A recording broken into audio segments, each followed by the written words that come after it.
যে নির্বাচন প্রক্রিয়া শাসক কিভাবে নির্বাচিত হবে। গণতন্ত্র বলছে মাস পিপল বা ম্যাক্সিমাম পিপল যাকে চাইবে সেই শাসক নির্বাচিত হবে। ইসলাম এইটাকে আরেকটু ছোট করে আনে, একেবারে সকল জনগণের নির্বিশেষে, বুদ্ধিমান অবুঝ বুঝমান, না আলেমরা না, এই কথাটা, এটা ধারণাটাও ঠিক না যে আলেমরাই নির্ধারণ করবে। না, ইসলাম বলে যে শাসক নির্ধারণ বা নির্বাচন করার ক্ষমতা তাদেরই যারা একজন শাসকের ভালো মন্দ অন্তত যাচাই করতে পারে। আচ্ছা, এই জাতীয় কিছু ক্রাইটেরিয়ার ভিত্তিতে, মানে ন্যূনতম সেই নলেজটা থাকতে হবে, ন্যূনতম তার মধ্যে সেই আমানতদারি থাকতে হবে। যে লোকটা 5,000 টাকা খেয়ে 10,000 টাকার জন্য একটা লোককে ভোট দিবে, সে অনৈতিকভাবে ভোটাধিকার প্রয়োগ করবে, এই জাতীয় অনৈতিক লোক সে ভোট দিতে পারে না। তাকে এই জায়গাটা উত্তীর্ণ হতে হবে। ইসলাম শুধু জাস্ট এই ধরনের বেসিক কিছু কনসেপ্ট দিয়েছে যে কারা শাসক, সেখানে তো জনগণের বাইয়াতের প্রয়োজন, মানে সম্মতির প্রয়োজন। হ্যাঁ, সেটা তো পরের বিষয়। আচ্ছা, আগে শাসক নির্বাচিত হবে, শাসক ঘোষিত হবে, এরপর জনগণ যখন শাসক নির্বাচনটা বৈধ হয়ে যাবে ইসলামের দৃষ্টিতে, তখন জনগণ তাকে বায়াত দিতে বাধ্য। এটা হলো ইসলামের নির্বাচন পদ্ধতি। এবং নির্বাচন পদ্ধতিতে আমি যেটা বলি, গণতন্ত্রের যে মানে মূল একটা প্রশ্ন আছে যে গভর্নমেন্ট বাই দ্য পিপল, তো ইসলাম বলে by the selected people. Just শুধু এতটুকু পরিষ্কার যে সকলের দ্বারা না, মানে যে যারা ন্যূনতম নৈতিকতার মানে এবং ন্যূনতম জ্ঞান যারা আছে, যে একজন ভালো শাসককে খারাপ শাসক থেকে, ভালো মানুষকে খারাপ মানুষ থেকে পার্থক্য যে করতে পারে, সে ভোটাধিকার প্রয়োগ করবে। তো এই জায়গাটায় কিন্তু গণতন্ত্রের সাথে যে ইসলামের যে পার্থক্যটা, সেটা কিন্তু কোনো বিশ্বাসের পার্থক্য না, সেটা একটা প্রক্রিয়ার পার্থক্য। আল্লাহ রাসূল সাল্লাল্লাহু আলাইহি ওয়াসাল্লামের ইন্তেকালের পর কিভাবে ইসলামের প্রথম 4 খলিফা নির্বাচন বা নির্ধারণ করা হয়েছে, খলিফা নির্ধারণের এই পদ্ধতি কোরআন অনুযায়ী হয়েছিল কিনা, 4 খলিফা বাছাইয়ের ক্ষেত্রে রাসূল সাল্লাল্লাহু আলাইহি ওয়াসাল্লামের আদেশ বা উপদেশ অনুসরণ করা হয়েছিল কিনা, খলিফা নির্ধারণের এই পদ্ধতি মানুষের সরাসরি ভোটের মাধ্যমে সরকার প্রধান নির্বাচনের পদ্ধতির সাথে সাংঘর্ষিক কিনা। আজকের এই ভিডিওতে আমরা এই প্রশ্নগুলোর জবাব দেওয়ার চেষ্টা করব এবং খিলাফাতের প্রথম 50 বছরের ইতিহাস বিস্তারিতভাবে আপনাদের সামনে তুলে ধরব ইনশাআল্লাহ।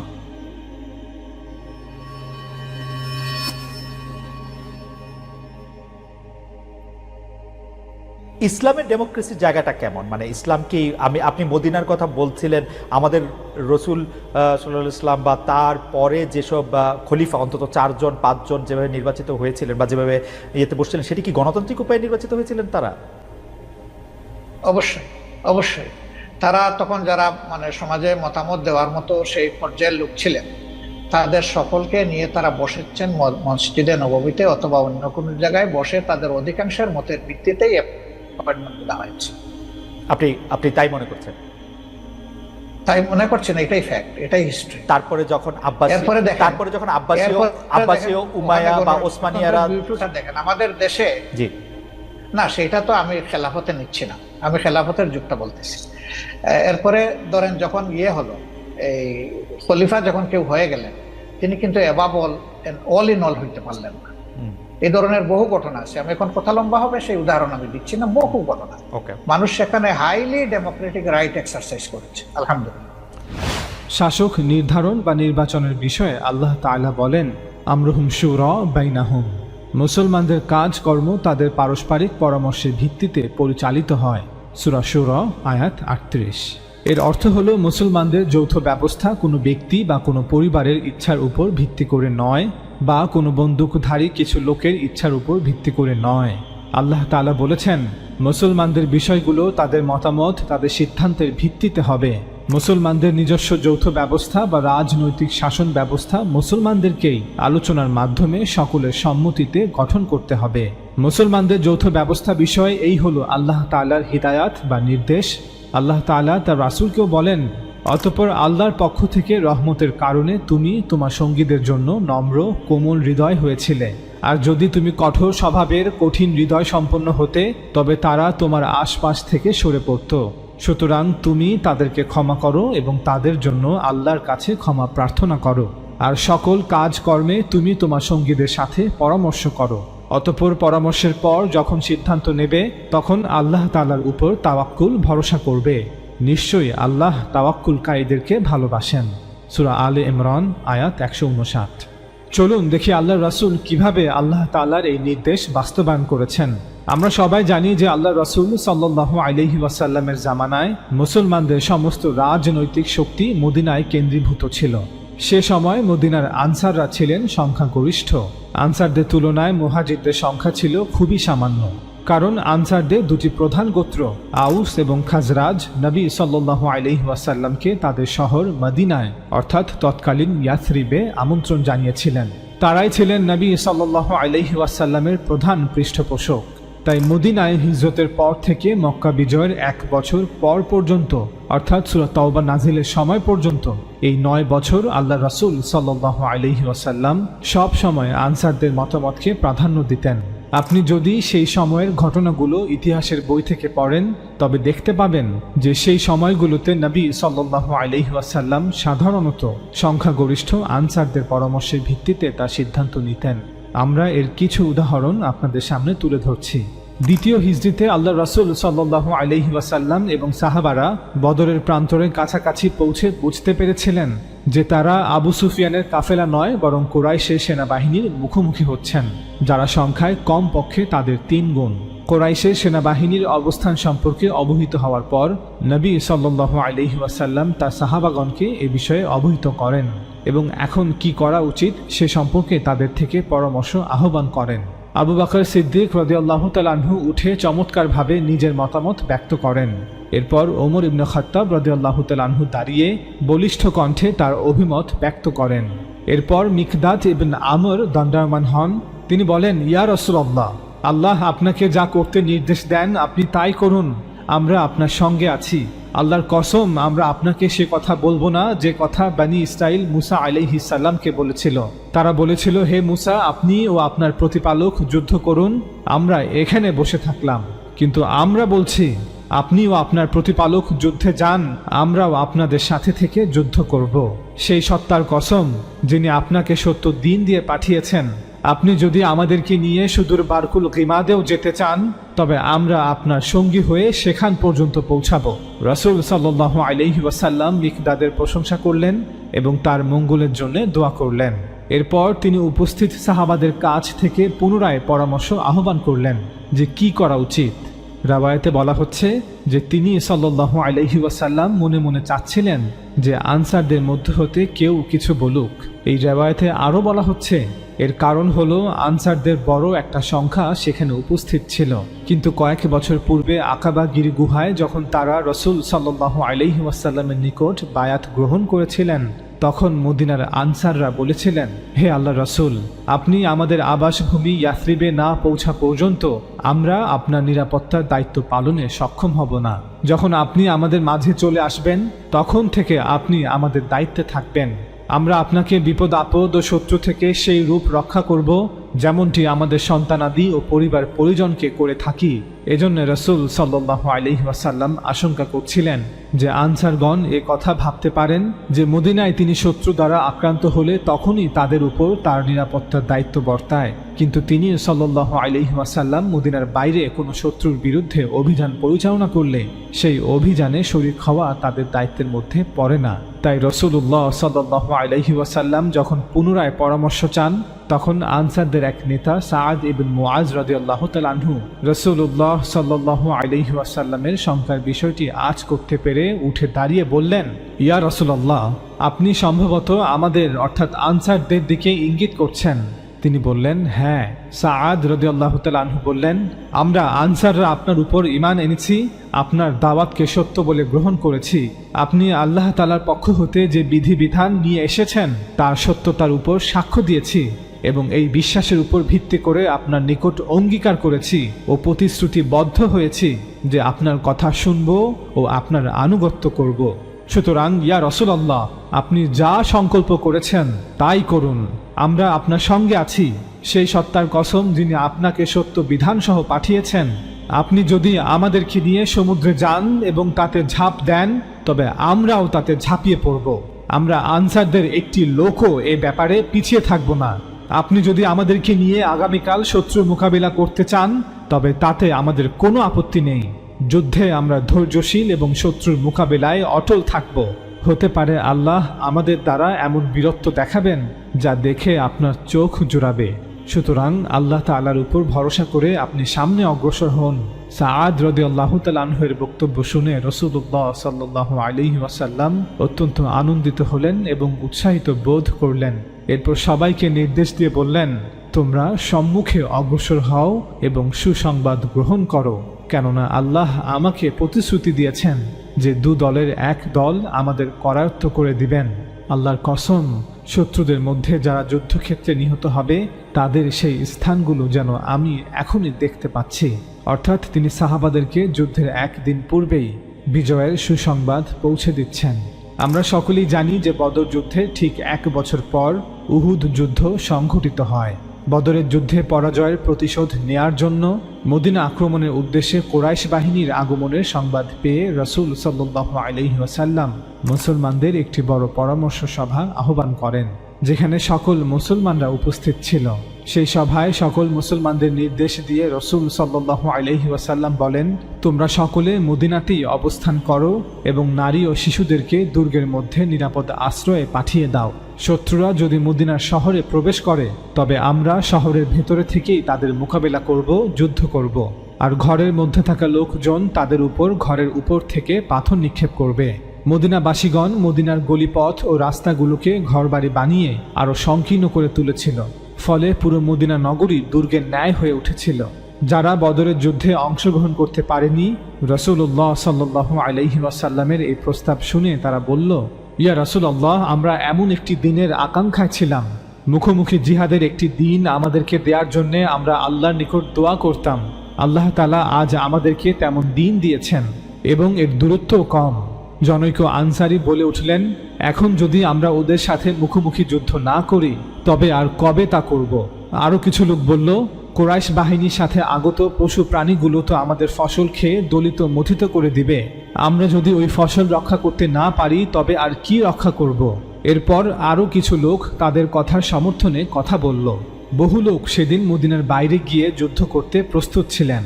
রাসূলুল্লাহ সাল্লাল্লাহু আলাইহি ওয়াসাল্লামের প্রস্তাবে তারা সন্তুষ্ট হননি।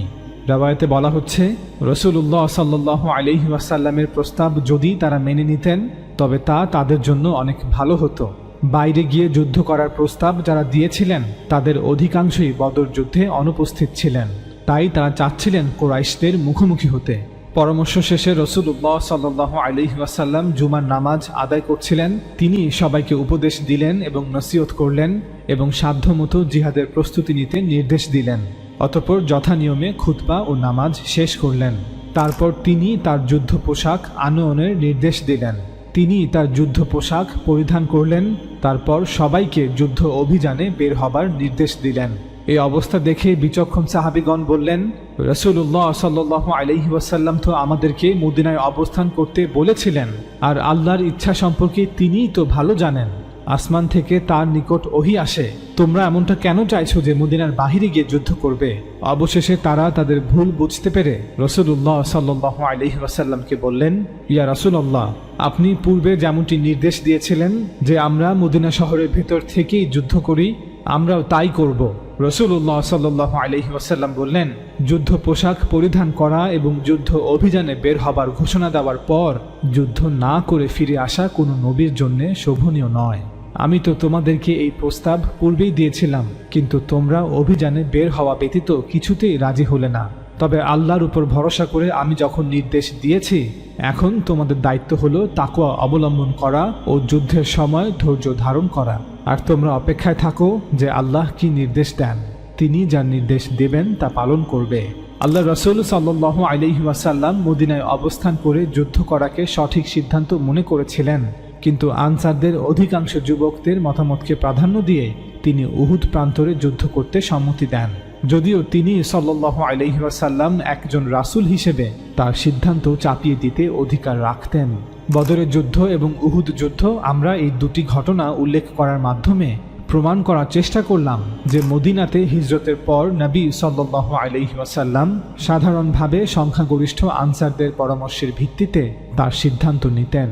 রাসূল সাল্লাল্লাহু আলাইহি ওয়াসাল্লামের নেতৃত্বে প্রতিষ্ঠিত মুসলিম রাষ্ট্র যদি মদিনা এবং তার পার্শ্ববর্তী অঞ্চলে সীমাবদ্ধ থাকত, তবে হয়তো রাজনৈতিক কর্তৃত্ব আনসারদের কাছেই হস্তান্তরিত করা হতো। কারণ মদিনা রাষ্ট্রে আনসাররা ছিল সংখ্যাগরিষ্ঠ। ফলে রাসূল সাল্লাল্লাহু আলাইহি ওয়াসাল্লামের ইন্তেকালের পর সাহাবারা আনসারদের মধ্য হতেই কাউকে নেতা হিসেবে গ্রহণ করত। ইসলামের পূর্বে এবং ইসলামের আবির্ভাবের পরেও মদিনা এবং তার পার্শ্ববর্তী অঞ্চলে আউস এবং খাজরাজ এই দুটি গোত্র একটি প্রভাবশালী রাজনৈতিক শক্তি ছিল। রাসূল সাল্লাল্লাহু আলাইহি ওয়াসাল্লামের মদিনায় হিজরতের পর মুসলিম সমাজ এবং মুসলিম রাষ্ট্র প্রতিষ্ঠায় তাদের অবদান ছিল অপরিসীম এবং অনস্বীকার্য। কিন্তু পরবর্তীতে আরবের রাজনৈতিক প্রেক্ষাপট আর এমন থাকেনি। মক্কা বিজয় এবং এর 1 বছর পর যখন সূরা তাওবা নাজিল হয়, তখন হিজাজ, নাজদ, নাজরান অর্থাৎ জাজিরাতুল আরবের অধিকাংশ গোত্রগুলো ইচ্ছায় অনিচ্ছায় ইসলাম ধর্ম গ্রহণ করে। এর কিছুদিনের মধ্যে ইয়ামান পর্যন্ত ইসলাম পৌঁছে যায়।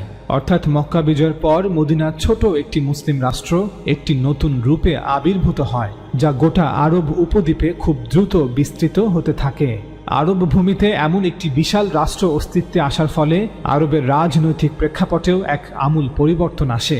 সূরা তাওবা নাজিল হওয়ার পর আরবের সকল মুশরিকরা ইচ্ছায় অনিচ্ছায় কেন ইসলাম ধর্ম গ্রহণ করেছিল এ বিষয়ে আমরা এই ভিডিও সিরিজে বিস্তারিতভাবে আলোচনা করেছি।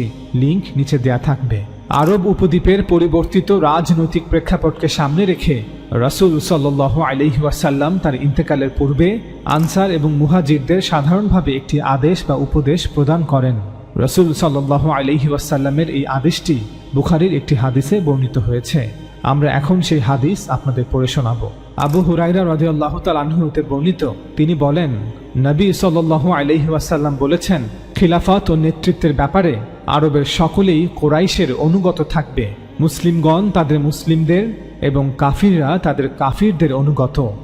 হাদিসটির উপর গভীরভাবে লক্ষ্য করলে আপনারা উপলব্ধি করতে পারবেন যে নবী সাল্লাল্লাহু আলাইহি ওয়াসাল্লাম তৎকালীন সামাজিক ও রাজনৈতিক প্রেক্ষাপট এবং পরিস্থিতিকে সামনে রেখে কোরআনের সূরা শুরায় বর্ণিত নীতিটি প্রয়োগ করেছিলেন। তিনি মুসলমানদের আদেশ দিয়েছিলেন যে তার মৃত্যুর পর হুকুমতের কর্তৃত্ব কুরাইশের কাছেই হস্তান্তরিত হবে। স্পষ্টতই এখানে প্রশ্ন উত্থাপিত হয় যে সূরা শুরার 38 নং আয়াতের সাথে রাসূলুল্লাহ সাল্লাল্লাহু আলাইহি ওয়াসাল্লামের উক্তিটি সাংঘর্ষিক কিনা। কারণ আল্লাহ তাআলা বলেছেন সকল মানুষের সম্মতিতে শাসক নির্বাচন করতে, কিন্তু রাসূল সাল্লাল্লাহু আলাইহি ওয়াসাল্লাম বলেছেন শাসক শুধুমাত্র কুরাইশ থেকেই হতে হবে। তাছাড়া নবী সাল্লাল্লাহু আলাইহি ওয়াসাল্লাম কেন শুধুমাত্র তার নিজের গোত্রের জন্য এই ঘোষণা করেছেন? কেন কুরাইশ ব্যতীত অন্য গোত্রের কেউ হুকুমতের প্রধান হতে পারবে না? কোন নীতির ভিত্তিতে কুরাইশদের কাছে রাজনৈতিক ক্ষমতা হস্তান্তর করা হবে? এটা কি আসাবিয়াত নয়? অথচ আল্লাহ রাসূল সাল্লাল্লাহু আলাইহি ওয়াসাল্লাম তিনি নিজেই আসাবিয়াতকে প্রত্যাখ্যান করতে বলেছেন। এই প্রশ্নের জবাব এই হাদিসেই দেয়া আছে। নবী সাল্লাল্লাহু আলাইহি ওয়াসাল্লাম তার সিদ্ধান্ত নিজেই ব্যাখ্যা করেছেন। তিনি বলেছিলেন যে তিনি এই সিদ্ধান্ত নিচ্ছেন কারণ আরবের প্রায় সকল গোত্র এবং অধিকাংশ মানুষ কুরাইশের নেতৃত্ব মেনে নেয়। তিনি আরো বলেন, জাহিলিয়াতের যুগে যেভাবে অধিকাংশ মুশরিক আরবরা কুরাইশের নেতৃত্ব মেনে নিত, ঠিক তেমনিভাবে এখন আরবের এই সকল গোত্রের লোকেরা ইসলাম ধর্ম গ্রহণ করার পর কুরাইশের নেতৃত্বই মেনে নিবে। এই বিষয়টিকে তিনি সাল্লাল্লাহু আলাইহি ওয়াসাল্লাম সংক্ষেপে এভাবে বলেছেন, মুসলিমগণ তাদের মুসলিমদের অনুগত এবং কাফিররা তাদের কাফিরদের অনুগত। অর্থাৎ অতীতে আরবের কাফিররা কুরাইশের কাফিরদের অনুগত ছিল, এখন আরবের মুসলিমরা কুরাইশের মুসলিমদের অনুগত থাকবে। অন্যথায় গোটা আরবে রাজনৈতিক কোন্দল ছড়িয়ে পড়বে, গোটা জাজিরায় ফিতনা ফাসাদ ছড়িয়ে পড়বে। সুতরাং কুরাইশ প্রভাবিত আরব ভূখণ্ডে কুরাইশদের বর্তমানে অন্য গোত্রে কেউ আমির হলে সে সকল গোত্রের নিকট গ্রহণযোগ্য হবে না। আমরা স্পষ্টভাবে বলতে চাই, তৎকালীন আরব ভূখণ্ডে আল্লাহ রাসূল সাল্লাল্লাহু আলাইহি ওয়াসাল্লামের এই আদেশ বা উপদেশ শতভাগ যথার্থ ছিল। আমাদের মনে রাখতে হবে যে মদিনার মুসলিম রাষ্ট্র এখন আর মদিনা এবং এর চারপাশের সীমানার মধ্যে সীমাবদ্ধ নয়, যেখানে হাতে গোনা কিছু গোত্র বসবাস করছে। আল্লাহ রাসূল সাল্লাল্লাহু আলাইহি ওয়াসাল্লামকে এখন পুরো আরব উপদ্বীপের নেতৃত্বের বিষয়ে সিদ্ধান্ত নিতে হবে, যেখানে আনসাররা আর সংখ্যাগরিষ্ঠ নয়। আমরা এখানে স্পষ্টভাবে দেখতে পাই যে কিভাবে গণতান্ত্রিক নীতি একটি গোত্রতান্ত্রিক সমাজ ব্যবস্থায় বাস্তবায়িত হয়েছিল, বর্তমান আধুনিক বিশ্বে একটি দেশে বসবাসরত প্রতিটি মানুষের রাজনৈতিক ইচ্ছা, আকাঙ্ক্ষা, প্রত্যাশা এবং সিদ্ধান্ত জানার জন্য আমাদের কাছে অনেক পদ্ধতি রয়েছে। তবে 1500 বছর পূর্বের একটি গোত্রতান্ত্রিক সমাজে এটি কোনো সহজ বিষয় ছিল না যে প্রত্যেক ব্যক্তির কাছে পৌঁছে তার সিদ্ধান্ত জানা। তাই তৎকালীন আরব ভূখণ্ডে ইসলামী হুকুমতের প্রেক্ষাপটে আল্লাহ রাসূল সাল্লাল্লাহু আলাইহি ওয়াসাল্লামের এই আদেশ বা উপদেশ শতভাগ যথার্থ ছিল যে যেহেতু আরবের প্রায় সকল গোত্র কুরাইশের নেতৃত্ব মেনে নিবে, তাই আমার মৃত্যুর পর কুরাইশ গোত্রই ইসলামী হুকুমতের নেতৃত্ব দিবে। খিলাফতের প্রথম 50 বছরের ইতিহাস বিস্তারিতভাবে আলোচনার পূর্বে চলুন এ পর্যায়ে জেনে নেই শাসক ব্যবস্থা কখন বৈধ হয়, শাসন ব্যবস্থার ভিত্তি কি, কখন মাত্র একজন মানুষ লক্ষ কোটি মানুষকে শাসন করার অধিকার পায়। শাসন ব্যবস্থার সামাজিক, রাজনৈতিক ও নৈতিক ভিত্তি সম্পর্কে স্পষ্ট ধারণা না থাকলে ইসলামী খিলাফতের প্রথম 50 বছরের ইতিহাস আমরা কেউই সঠিকভাবে অনুধাবন করতে পারব না। প্রকৃত অর্থে আমরা মুসলমানদের অধিকাংশ অংশই খোলাফায়ে রাশেদিনের শাসনামল এবং এই ইতিহাস অনুধাবন করতে পারিনি। সবাই জেনে রাখুন যে রাজনৈতিক শাসন ব্যবস্থা শুধুমাত্র দুটি ভিত্তিতে বৈধভাবে প্রতিষ্ঠিত হতে পারে। এক, প্রথমত যেহেতু আল্লাহ সব কিছুর স্রষ্টা, তাই তিনি যে কোনো ব্যক্তিকে মানুষের উপর শাসক হিসেবে নিযুক্ত করতে পারেন। আল্লাহ তাআলার এই নিয়োগের বিরোধিতা কখনোই করা যাবে না। যেমন আল্লাহ তাআলা বনী ইসরায়েলের জন্য রাজা সলকে তাদের শাসক হিসেবে বাছাই করেছিলেন, যখন তারা তাদের নবী স্যামুয়েলের কাছে শাসক হিসেবে একজন রাজার প্রার্থনা করেছিল। পরবর্তীতে রাজা সলের মৃত্যুর পর আল্লাহ তাআলা দাউদ আলাইহিস সালামকে বনী ইসরায়েলের রাজা হিসেবে নির্বাচন করেছিলেন। এরপর দাউদ আলাইহিস সালামের মৃত্যুর পর তার পুত্র সুলাইমান আলাইহিস সালামকে রাজা হিসেবে নির্বাচন করেছিলেন। বনী ইসরায়েলের এই 3 জন রাজাকে, যার মধ্যে 2 জন নবীও ছিলেন, তাদেরকে আল্লাহ তাআলা নিজে বনী ইসরায়েলের শাসক হিসেবে বাছাই করেছিলেন। একইভাবে আল্লাহ রাসূল সাল্লাল্লাহু আলাইহি ওয়াসাল্লামকেও আল্লাহ তাআলা বনী ইসমাইল এবং আরবদের শাসক হিসেবে বাছাই করেছিলেন। নবী রাসূলদের ইতিহাসে এই 3 জন নবী এবং রাসূলকে আল্লাহ তাআলা শাসক হিসেবে বাছাই করেছিলেন। কেন রাসূল সাল্লাল্লাহু আলাইহি ওয়াসাল্লামকে আরবে বিজয় দান করা হয়েছে এবং রিসালাতের বিশেষ বিধানটি কি, যার উপর ভিত্তি করে রাসূল সাল্লাল্লাহু আলাইহি ওয়াসাল্লাম ইসলামী হুকুমত প্রতিষ্ঠা করেছিলেন, এ বিষয়ে আমরা এই ভিডিও সিরিজে বিস্তারিতভাবে আলোচনা করেছি। লিংক নিচে দেওয়া থাকবে। তবে আল্লাহ তাআলা কর্তৃক এইভাবে সরাসরি শাসক নির্ধারণের কোনো উপায় বর্তমানে আর অবশিষ্ট নেই, কারণ আল্লাহ তাআলা আসমান হতে ফেরেশতা প্রেরণের মাধ্যমে এখন আর কোনো ব্যক্তিকে শাসক নির্ধারণ করবেন না। নবী রাসূলদের জামানার পরিসমাপ্তির মাধ্যমে এই পদ্ধতির ইতি ঘটেছে। দ্বিতীয় উপায় হলো আমরা মানুষরা পারস্পরিক আলোচনা এবং সম্মতির মাধ্যমে একজন শাসক নির্বাচন করব। অর্থাৎ মানুষ একটি সামাজিক চুক্তিতে চুক্তিবদ্ধ হবে এবং এর উপর ভিত্তি করে একজন রাজনৈতিক শাসক নির্ধারণ করবে। জ্ঞান ও যুক্তির দাবি অনুযায়ী এটি একমাত্র বৈধ ও আইনি পদ্ধতি যা অবশিষ্ট আছে। মানুষকে শাসন করার অধিকার যেহেতু অন্য মানুষের নেই, তাই মানুষই নির্ধারণ করবে তাদের শাসক কে হবে। মানুষের শাসক কে হবে তা কোনো ব্যক্তি বা কোনো পরিবার নির্ধারণ করবে না, বা কিছু বন্দুকধারী লোক নির্ধারণ করবে না। মনে রাখবেন, মানুষের সম্মতি নেওয়াটা গুরুত্বপূর্ণ। কিভাবে এই সম্মতির ব্যাপারে নিশ্চিত হওয়া যায় তা সময় এবং যুগ নির্ধারণ করবে। হাজার হাজার বছর পূর্বে একটি গোত্রতান্ত্রিক সমাজ ব্যবস্থায় গোত্রপ্রধান বা রাষ্ট্রপ্রধান নির্বাচনের ক্ষেত্রে সমাজে বসবাসকারী মানুষ হতে যেভাবে এই সম্মতি গ্রহণ করা হতো, বর্তমানে ঠিক একই পন্থায় মানুষের সম্মতি গ্রহণ করতে হবে এমনটা বাধ্যতামূলক বা যৌক্তিক নয়। যদি কেউ এমনটা দাবি করে থাকে তবে তা নিশ্চয়ই গোঁড়ামি। শাসক নির্বাচন বা নির্ধারণের ক্ষেত্রে মানুষের সম্মতি নেওয়াটা উদ্দেশ্য। কিভাবে কোন পদ্ধতিতে মানুষের সম্মতির বিষয়ে নিশ্চিত হওয়া যায় তা মানুষ তাদের প্রয়োজনের কারণে নিজেরাই খুঁজে বের করে নেবে। উদাহরণস্বরূপ, বর্তমান আধুনিক বিশ্বে ব্যালট বাক্সে এবং অনলাইনে ভোট গ্রহণের মাধ্যমে জনগণের মতামত গ্রহণ করা হয়ে থাকে। হয়তো ভবিষ্যতে অন্য কোনো মাধ্যমে মানুষ তাদের মতামত প্রদান করতে পারবে। সুতরাং একজন শাসক নিয়োগের সিদ্ধান্ত হয় আমরা করব, অর্থাৎ আমরা মানুষরা করব, অথবা আল্লাহ তাআলা নিজে করবেন। আর আল্লাহ এখন কাউকে নিয়োগ দেবেন না, কারণ সেই ঐতিহ্য নবী রাসূলদের জামানার মাধ্যমে শেষ হয়ে গেছে। তাই মানুষকেই এখন সিদ্ধান্ত নিতে হবে কে হবে তাদের শাসক। এই অধিকার কেবল মানুষের, কোনো ব্যক্তি বা কোনো পরিবার অথবা বন্দুকধারী কোনো লোকের এই অধিকার নেই।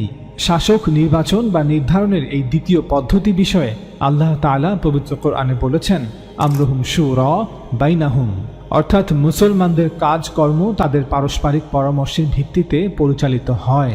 মুসলমানদের কাজকর্ম কিছু বন্দুকধারী লোকেদের পরামর্শের ভিত্তিতে হয় না। মাওলানা মওদুদী এই আয়াতের তাফসিরে বলেন, এই আয়াত অনুযায়ী এটা স্পষ্ট যে যেই বিষয়টি দুই বা ততোধিক লোকের স্বার্থের সাথে জড়িত, সেক্ষেত্রে কোনো এক ব্যক্তির নিজস্ব মতামতের ভিত্তিতে সিদ্ধান্ত গ্রহণ করা এবং সংশ্লিষ্ট অন্য ব্যক্তিদের উপেক্ষা করা জুলুম। যৌথ ব্যাপারে কারো যা ইচ্ছা তাই করার কোনো অধিকার নেই। ইনসাফের দাবি হচ্ছে কোনো বিষয়ে যত লোকের স্বার্থ জড়িত সে ব্যাপারে তাদের সবার মতামত গ্রহণ করতে হবে, এবং তাতে যদি বিপুল সংখ্যক লোকের স্বার্থ সংশ্লিষ্ট থাকে তাহলে তাদের বিশ্বস্ত প্রতিনিধিদেরকে পরামর্শের মধ্যে সামিল করতে হবে। পরামর্শ দানের জন্য এমন সব লোক নিয়োগ করতে হবে যাদের প্রতি গোটা জাতির আস্থা আছে। পরামর্শদাতাদের ইজমা বা সর্বসম্মত সিদ্ধান্তের ভিত্তিতে যে পরামর্শ দেয়া হয় অথবা যে সিদ্ধান্ত অধিকাংশের সমর্থন লাভ করবে তা মেনে নিতে হবে। কেননা সবার মতামত জানার পরও যদি এক বা একাধিক ব্যক্তি অথবা একটি ছোট্ট গ্রুপকে স্বেচ্ছাচার চালানোর সুযোগ দেয়া হয় তাহলে গোটা পরামর্শ ব্যবস্থাই অর্থহীন হয়ে যায়। আল্লাহ বলছেন, মুসলমানদের কাজকর্ম পারস্পরিক পরামর্শের ভিত্তিতে চলে। শুধু পরামর্শ করলেই আল্লাহ তাআলার এর নির্দেশ পালন করা হয় না যতক্ষণ না অধিকাংশের মতামতকে প্রাধান্য দেয়া হচ্ছে। তাই মুসলমানদের উচিত পরামর্শের ক্ষেত্রে সব সময় সর্বসম্মত অথবা সংখ্যাগরিষ্ঠের মতামতের ভিত্তিতে গৃহীত সিদ্ধান্ত অনুসারে কাজকর্ম পরিচালনা করা।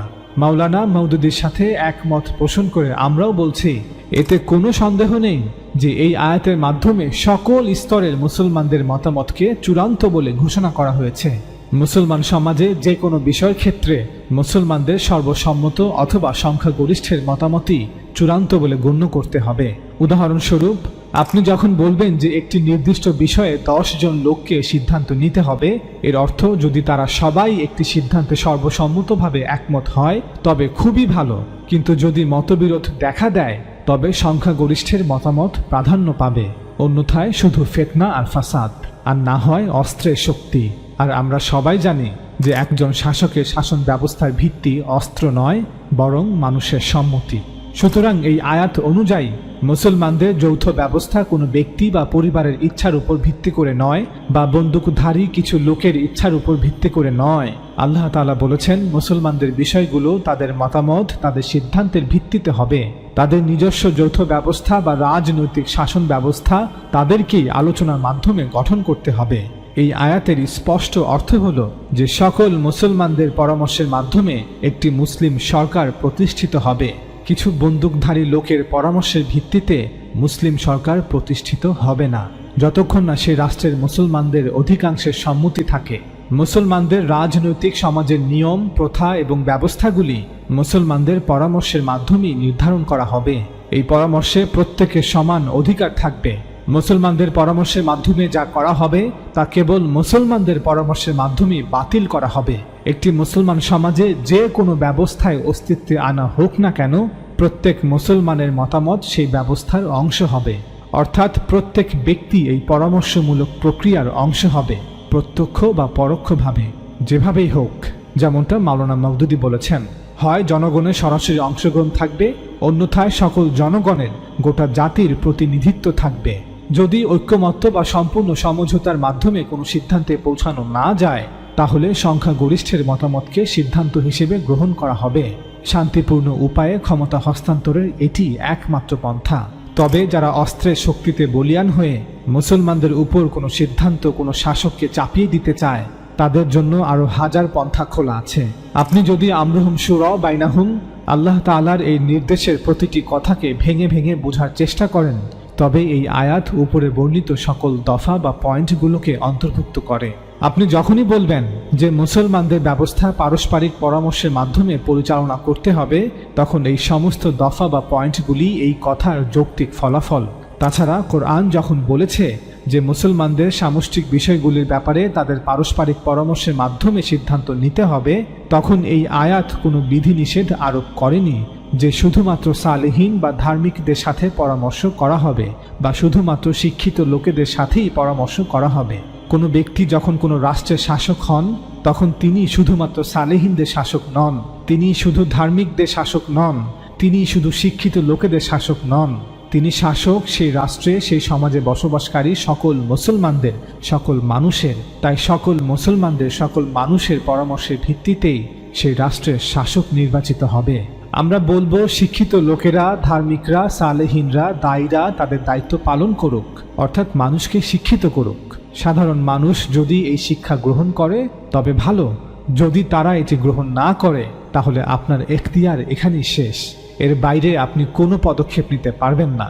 অস্ত্রের ভয় দেখিয়ে আপনার সিদ্ধান্ত মানুষের উপর চাপিয়ে দেওয়ার কোনো অধিকার এই আয়াত আপনাকে দেয়নি। প্রাচীন চিন্তাবিদ যেমন প্লেটো এবং অ্যারিস্টটল এই ভুলটি করেছেন। তারা একটি অভিজাত তন্ত্রের স্বপ্ন দেখেছিলেন, যেখানে একটি সমাজ বা রাষ্ট্রের লোকেরা দার্শনিক রাজাদের দ্বারা শাসিত হচ্ছে, যদিও তাদের এই স্বপ্নের বা চিন্তার কোনো আইনি বৈধতা নেই, কোনো রাজনৈতিক, সামাজিক, নৈতিক ভিত্তি নেই। কেননা দার্শনিকদের এই অধিকার কে দিল যে তারা নিজেদেরকে মানুষের শাসক হিসেবে দাবি করবে? একইভাবে সালেহিনদের, ধার্মিকদের, আলেমদের, শিক্ষিত লোকেদের এই অধিকার কে দিল যে তারা নিজেদেরকে মানুষের শাসক হিসেবে দাবি করবে? আমরা এই দীর্ঘ আলোচনা হতে প্রমাণ করার চেষ্টা করলাম হুকুমত শুধুমাত্র দুটি প্রাকৃতিক উপায়ে প্রতিষ্ঠিত হতে পারে, যা আমরা মানুষদের ফিতরা বা সহজাত প্রকৃতি মেনে নেয়। হয় আল্লাহ সরাসরি কোনো শাসক নিযুক্ত করবেন, যেমনটা তিনি পূর্বে করেছিলেন, নতুবা মানুষ নিযুক্ত করবে তাদের শাসক। মানুষের সম্মতি না নিয়ে শুধুমাত্র তলোয়ার আর বন্দুকের জোরে নিজেকে শাসক ঘোষণা করলে তা অবৈধ বলে গণ্য হবে। এই ধরনের শাসক ও শাসনের কোনো সামাজিক, রাজনৈতিক, ধর্মীয় ও নৈতিক ভিত্তি নেই। মানুষের সরাসরি ভোটের মাধ্যমে সরকার প্রধান নির্বাচনের সাথে কোরআনের সূরা শুরার ৩৮ নং আয়াতটি সাংঘর্ষিক নয়, বরং আল্লাহ তাআলা নিজেই মুসলমানদের উপদেশ দিচ্ছেন যেন তারা পরামর্শ সাপেক্ষে সকলের প্রত্যক্ষ বা পরোক্ষ সম্মতিতে তাদের যৌথ ব্যবস্থা গড়ে তোলে। এবং আমরা এটাও প্রমাণ করার চেষ্টা করলাম যে শাসক নির্বাচনের বিষয়ে সূরা শুরার ৩৮ নং আয়াত এবং সাহাবাদের প্রতি রাসূল সাল্লাল্লাহু আলাইহি ওয়াসাল্লামের এই আদেশটি মোটেও সাংঘর্ষিক নয়, বরং তিনি সাল্লাল্লাহু আলাইহি ওয়াসাল্লাম এই আয়াতে বর্ণিত নীতি অনুসরণ করেই সাহাবাদের উপদেশ দিয়েছেন যেন তারা কুরাইশ ব্যতীত অন্য কোনো গোত্রের কোনো ব্যক্তিকে হুকুমতের প্রধান না করে। তবে এই হাদিসের বিষয়ে আমাদের একটি কথা মনে রাখতে হবে যে আল্লাহ রাসূল সাল্লাল্লাহু আলাইহি ওয়াসাল্লামের এই আদেশটি শুধুমাত্র আরবের জন্য খাস ছিল। এমন নয় যে বর্তমান সকল মুসলিম রাষ্ট্রের জন্য কুরাইশ গোত্র হতেই শাসক নির্বাচন করতে হবে। রাসূল সাল্লাল্লাহু আলাইহি ওয়াসাল্লামের ইন্তেকালের পর কিভাবে ইসলামের প্রথম 4 খলিফা নির্বাচন বা নির্ধারণ করা হয়েছে, চলুন এবার এই বিষয়ে আলোচনা করা যাক। এজন্য আমরা প্রথমেই কিছু হাদিস আপনাদের পড়ে শোনাবো। রাসূলুল্লাহ সাল্লাল্লাহু আলাইহি ওয়াসাল্লাম সোমবার যোহরের নামাজের পর ইন্তেকাল করেন। ওনার ইন্তেকালের সংবাদ শুনে অনেক সাহাবাদের মতো আবু বকর রাদিয়াল্লাহু তাআলা আনহু রাসূল সাল্লাল্লাহু আলাইহি ওয়াসাল্লামের হুজরায় উপস্থিত হন। তিনি রাসূল সাল্লাল্লাহু আলাইহি ওয়াসাল্লামের চেহারা অনাবৃত করে তার কপালে চুমু খেলেন এবং বললেন, আমার মাতা পিতা আপনার জন্য কুরবান, আপনি জীবনে এবং মরণেও কতই না সুন্দর। এরপর তিনি বাহিরে গিয়ে সকলের সামনে আল্লাহ তাআলার হামদ ও সানা বর্ণনা করে বললেন, যারা মুহাম্মদ সাল্লাল্লাহু আলাইহি ওয়াসাল্লামের ইবাদতকারী ছিলে তারা জেনে রাখো মুহাম্মদ সাল্লাল্লাহু আলাইহি ওয়াসাল্লাম মারা গেছেন। আর যারা আল্লাহর ইবাদত করতে তারা নিশ্চিত জেনে রাখো যে আল্লাহ চিরঞ্জীব, তিনি অমর, তার মৃত্যু নেই। অতঃপর আবু বকর রাদিয়াল্লাহু তাআলা আনহু এই আয়াত তিলাওয়াত করলেন, হে রাসূল, নিশ্চয়ই আপনি মরণশীল, আর যারা আপনার শত্রু তারা সকলেই মরণশীল। তিনি আরও তিলাওয়াত করলেন, মুহাম্মদ তো একজন রাসূল ব্যতি রেখে আর কিছু নয়, তার পূর্বেও অনেক রাসূল চলে গেছে। অতএব যদি সে মারা যায় অথবা নিহত হয় তাহলে কি তোমরা ইসলাম ত্যাগ করবে? আর যদি কেউ ইসলাম ত্যাগ করে পেছনে ফিরেও যায় তবে সে জেনে রাখুক সে কখনো আল্লাহর বিন্দুমাত্র ক্ষতি করতে পারবে না। সূরা আলে ইমরান আয়াত 144। রাবি বলেন, আবু বকরের এই কথাগুলি শুনে সবাই ফুপিয়ে ফুপিয়ে কাঁদতে লাগলেন। পরবর্তীতে সেদিন বিকেল বেলায় আনসারগণ সাকিফা বনু সাআদায় সাদ ইবনু ওবায়দাহ রাদিয়াল্লাহু তাআলা আনহুর নিকট সমবেত হলেন। সাকিফা ছিল বানু সাআদ গোত্রের বাগানে অবস্থিত একটি চালা বা ছাউনি, যেখানে মদিনাবাসীরা জাহিলিয়াতের যুগ হতেই বিভিন্ন গুরুত্বপূর্ণ বিষয়ে আলোচনা করার জন্য সমবেত হতো। আনসারদের সাকিফা বানু সাআদায় সমবেত হওয়ার সংবাদ পাওয়ার পর আবু বকর রাদিয়াল্লাহু তাআলা আনহু, ওমর ইবনে খাত্তাব রাদিয়াল্লাহু তাআলা আনহু এবং আবু ওবায়দা ইবনে জাররাহ রাদিয়াল্লাহু তাআলা আনহু, এই তিনজন মুহাজির সাহাবী আনসারদের নিকট গমন করলেন। সেখানে পৌঁছে আবু বকর রাদিয়াল্লাহু তাআলা আনহু অত্যন্ত জোরালো ও যুক্তিপূর্ণ ভাষণ রাখলেন। তার বক্তব্যে তিনি আনসারদের প্রশংসায় নাজিলকৃত কোরআনের কোনো আয়াত এবং এ বিষয়ে রাসূল সাল্লাল্লাহু আলাইহি ওয়াসাল্লামের কোনো বাণী বাদ দিলেন না। তিনি এ কথাও বললেন, হে আনসাররা, আপনারা অবশ্যই অবগত রয়েছেন রাসূলুল্লাহ সাল্লাল্লাহু আলাইহি ওয়াসাল্লাম বলেছেন, লোকেরা যদি একটি উপত্যকা দিয়ে চলে আর আনসাররা অন্য একটি উপত্যকা দিয়ে চলে, তবে আমি অবশ্যই আনসারীদের পথ ধরে চলব। আবু বকর রাদিয়াল্লাহু তাআলা আনহু আনসারদের একজন অন্যতম প্রধান নেতা সাআদ রাদিয়াল্লাহু তাআলা আনহুকে উদ্দেশ্য করে বললেন, আর হে সাআদ, আপনি ভালো করে জানেন যে রাসূলুল্লাহ সাল্লাল্লাহু আলাইহি ওয়াসাল্লাম বলেছেন, আপনিও তখন সেই মজলিসে উপস্থিত ছিলেন, যে কুরাইশ গোত্র এ দ্বীনের নেতৃত্বের বিষয়টির যোগ্য পাত্র। সুতরাং মানুষের ভালো লোকেরা কুরাইশের ভালো লোকেদের অনুগামী, আর মানুষের মন্দ লোকেরা কুরাইশের মন্দদের অনুগামী। সাহিহ বুখারীতে এই কথাটি এভাবে এসেছে যে মুসলিমগণ কুরাইশের মুসলিমদের অনুসারী এবং কাফিররা কুরাইশের কাফিরদের অনুসারী। অতঃপর আবু বকর রাদিয়াল্লাহু তাআলা আনহু বলেন, হে আনসাররা, আপনারা রাসূল সাল্লাল্লাহু আলাইহি ওয়াসাল্লামের এই কথার অনুগত থেকে ওমর অথবা আবু ওবায়দা ইবনে জাররার হাতে বায়াত করে নিন। ওমর রাদিয়াল্লাহু তাআলা আনহু বললেন, হে আবু বকর, আমরা কিন্তু আপনার হাতেই বায়াত করব। আপনি আমাদের নেতা, আপনি আমাদের মধ্যে সর্বশ্রেষ্ঠ, আমাদের মাঝে আপনি আল্লাহর রাসূল সাল্লাল্লাহু আলাইহি ওয়াসাল্লামের প্রিয়তম ব্যক্তি। এ বলে ওমর রাদিয়াল্লাহু তাআলা আনহু তার হাত ধরে বায়াত করে নিলেন। সঙ্গে সঙ্গে উপস্থিত সকল আনসাররা আবু বকর রাদিয়াল্লাহু তাআলা আনহুর হাতে বায়াত করলেন। সাকিফার এই ঘটনার 12 বছর পর ওমর রাদিয়াল্লাহু তাআলা আনহু তার ইন্তেকালের কিছুদিন পূর্বে মানুষদের উদ্দেশ্য করে এক দীর্ঘ খুতবার শেষে বলেন, তোমাদের কেউ যেন এত দূর ধৃষ্টতা না দেখায় যে আবু বকরের খিলাফতকে অপ্রত্যাশিত ব্যাপার বলবে, যে কিছু লোক মিলে তাকে খেজুর বাগানে আমির হিসেবে নির্বাচিত করেছে। ওটা অপ্রত্যাশিত ছিল বটে, তবে আল্লাহ তাকে সব অনিষ্ট থেকে রক্ষা করেছেন, অর্থাৎ তাকে সফল করেছেন। আজ আমাদের মধ্যে আবু বকরের মতো কেউ নেই, তার সমকক্ষ কেউ হতে পারে না। আমাদের সেই পরামর্শ সভায় আবু বকরের হাতে বায়াত করার চেয়ে যুক্তিযুক্ত আর কোনো পন্থা আমরা পাইনি। আমরা যদি কোনো বায়াত না করে চলে যেতাম, তবে আশঙ্কা ছিল যে লোকেরা আমাদের পরে কোনো নতুন বায়াত উদ্ভাবন করে নিত। তখন সেটা আমাদের অপছন্দ হওয়া সত্ত্বেও হয়তো আমাদের তা মেনে নিতে হতো, নচেত তার বিরোধিতা করতে হতো এবং তার ফলে ফিতনা ফাসাদ গোলযোগ ছড়িয়ে পড়ত। ওমর রাদিয়াল্লাহু তাআলা আনহু এরপর আরও বলেন, মুসলমানদের সাথে পরামর্শ না করে যে ব্যক্তি কোনো নেতার হাতে বায়াত করবে তার বায়াত হবে না, যে ব্যক্তি বায়াত নেবে তারও বায়াত হবে না, এমনকি এতে উভয়ের নিহত হবারও ঝুঁকি রয়েছে, অর্থাৎ ফিতনা ফাসাদ হওয়ার ঝুঁকি রয়েছে। বুখারী 3668, মুসনাদে আহমদ 391, আল বিদায়া ওয়ান নিহায়া পৃষ্ঠা 410। এই হাদিসগুলো থেকে এটা স্পষ্ট যে আমির নির্ধারণের জন্য রাসূল সাল্লাল্লাহু আলাইহি ওয়াসাল্লাম কোরআনের নীতি অনুযায়ী যে সিদ্ধান্ত দিয়েছিলেন তা আবু বকর রাদিয়াল্লাহু তাআলা আনহু সবার সামনে সাকিফাতে উল্লেখ করেছিলেন এবং এর ফলে বিষয়টি নিষ্পত্তি হয়েছিল। মুসলমানদের মধ্যে তখন দুটি প্রধান রাজনৈতিক শক্তি বিদ্যমান ছিল। আপনি যদি মদিনার দৃষ্টিকোণ থেকে দেখেন তবে এটি ছিল আনসাররা, অর্থাৎ আউস এবং খাজরাজ গোত্র। আর আপনি যদি সমগ্র জাজিরাতুল আরব অর্থাৎ আরব উপদ্বীপের দৃষ্টিকোণ থেকে দেখেন তবে এটি ছিল কুরাইশ গোত্র, যাদের একটি অংশ মদিনাতে হিজরত করেছে। তখন এই দুটি রাজনৈতিক শক্তি বর্তমান ছিল। মুসলমান রাষ্ট্রের বিষয় সিদ্ধান্ত নিতে গিয়ে কোনো বিরোধের সৃষ্টি হলে তা এই দুই রাজনৈতিক শক্তির মধ্যেই হতো। তাই রাসূল সাল্লাল্লাহু আলাইহি ওয়াসাল্লাম সমগ্র জাজিরাতুল আরবের রাজনৈতিক প্রেক্ষাপটকে সামনে রেখে তার সিদ্ধান্ত জানিয়ে দেন যে তার মৃত্যুর পর খিলাফত ও নেতৃত্বের ব্যাপারে আনসাররা যেন কুরাইশের অনুগত থাকে। রাসূল সাল্লাল্লাহু আলাইহি ওয়াসাল্লামের ইন্তেকালের পর সাকিফায় এই নীতির প্রয়োগ করে সবার সম্মতিতে সিদ্ধান্ত গ্রহণ করা হয় যে নেতৃত্ব নির্বাচন করতে হবে কুরাইশের মধ্য থেকেই। এখন প্রশ্ন ছিল কুরাইশের মধ্য হতে আমির কে হবে।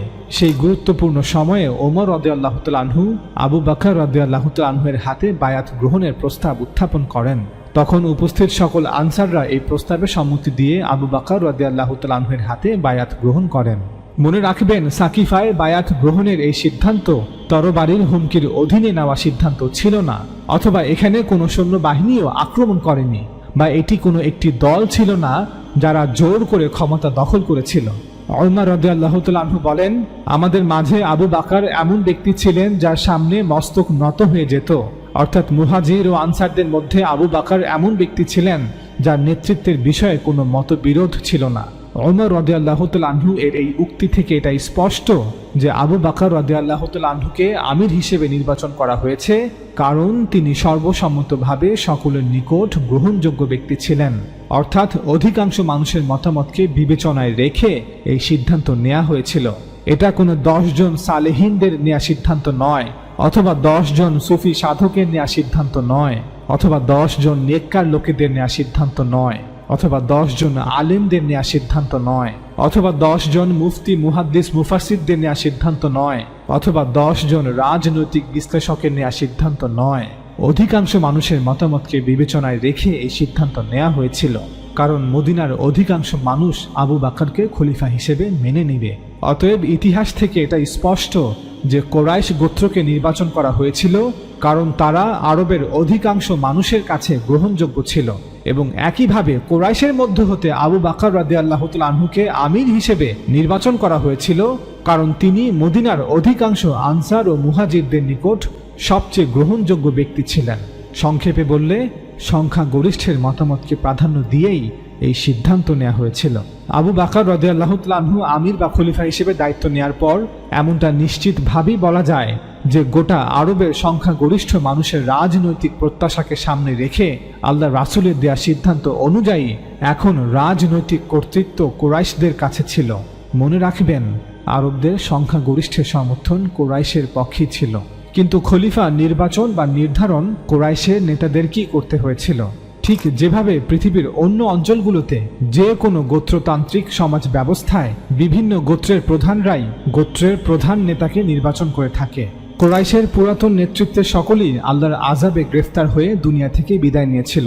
জীবিত ছিলেন শুধু আল্লাহর রাসূল সাল্লাল্লাহু আলাইহি ওয়াসাল্লামের চাচা আব্বাস রাদিয়াল্লাহু তাআলা আনহু এবং আবু সুফিয়ান রাদিয়াল্লাহু তাআলা আনহু।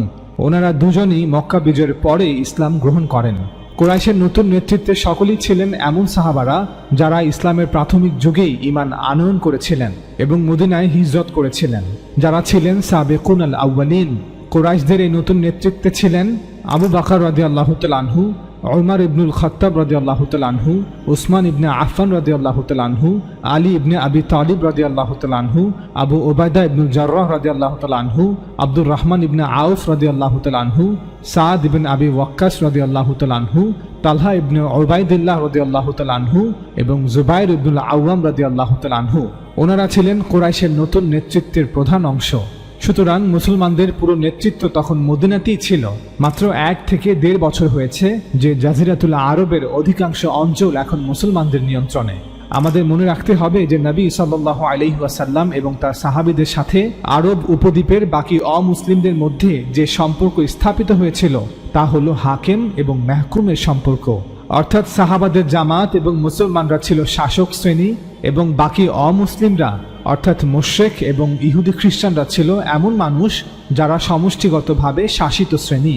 এটি এমন একটি শাসন ব্যবস্থা যা রাজতন্ত্রও নয়, আবার জাতিরাষ্ট্রের মতোও নয়। কারণ একটি রাজ্যে রাজা হচ্ছেন সার্বভৌম, আবার একটি জাতিরাষ্ট্রে বসবাসকারী সকল নাগরিকরা হচ্ছে সার্বভৌম। এখন এই নাগরিকরা হোক তারা বিভিন্ন জাতি, গোষ্ঠী, ধর্ম অথবা বর্ণের। এই বিষয়ে আমরা এই ভিডিওটিতে বিস্তারিতভাবে আলোচনা করেছি, লিংক নিচে দেয়া থাকবে। তাই মদিনার শাসন ব্যবস্থা রাজতন্ত্র নয়, আবার জাতিরাষ্ট্রের মতোও নয়।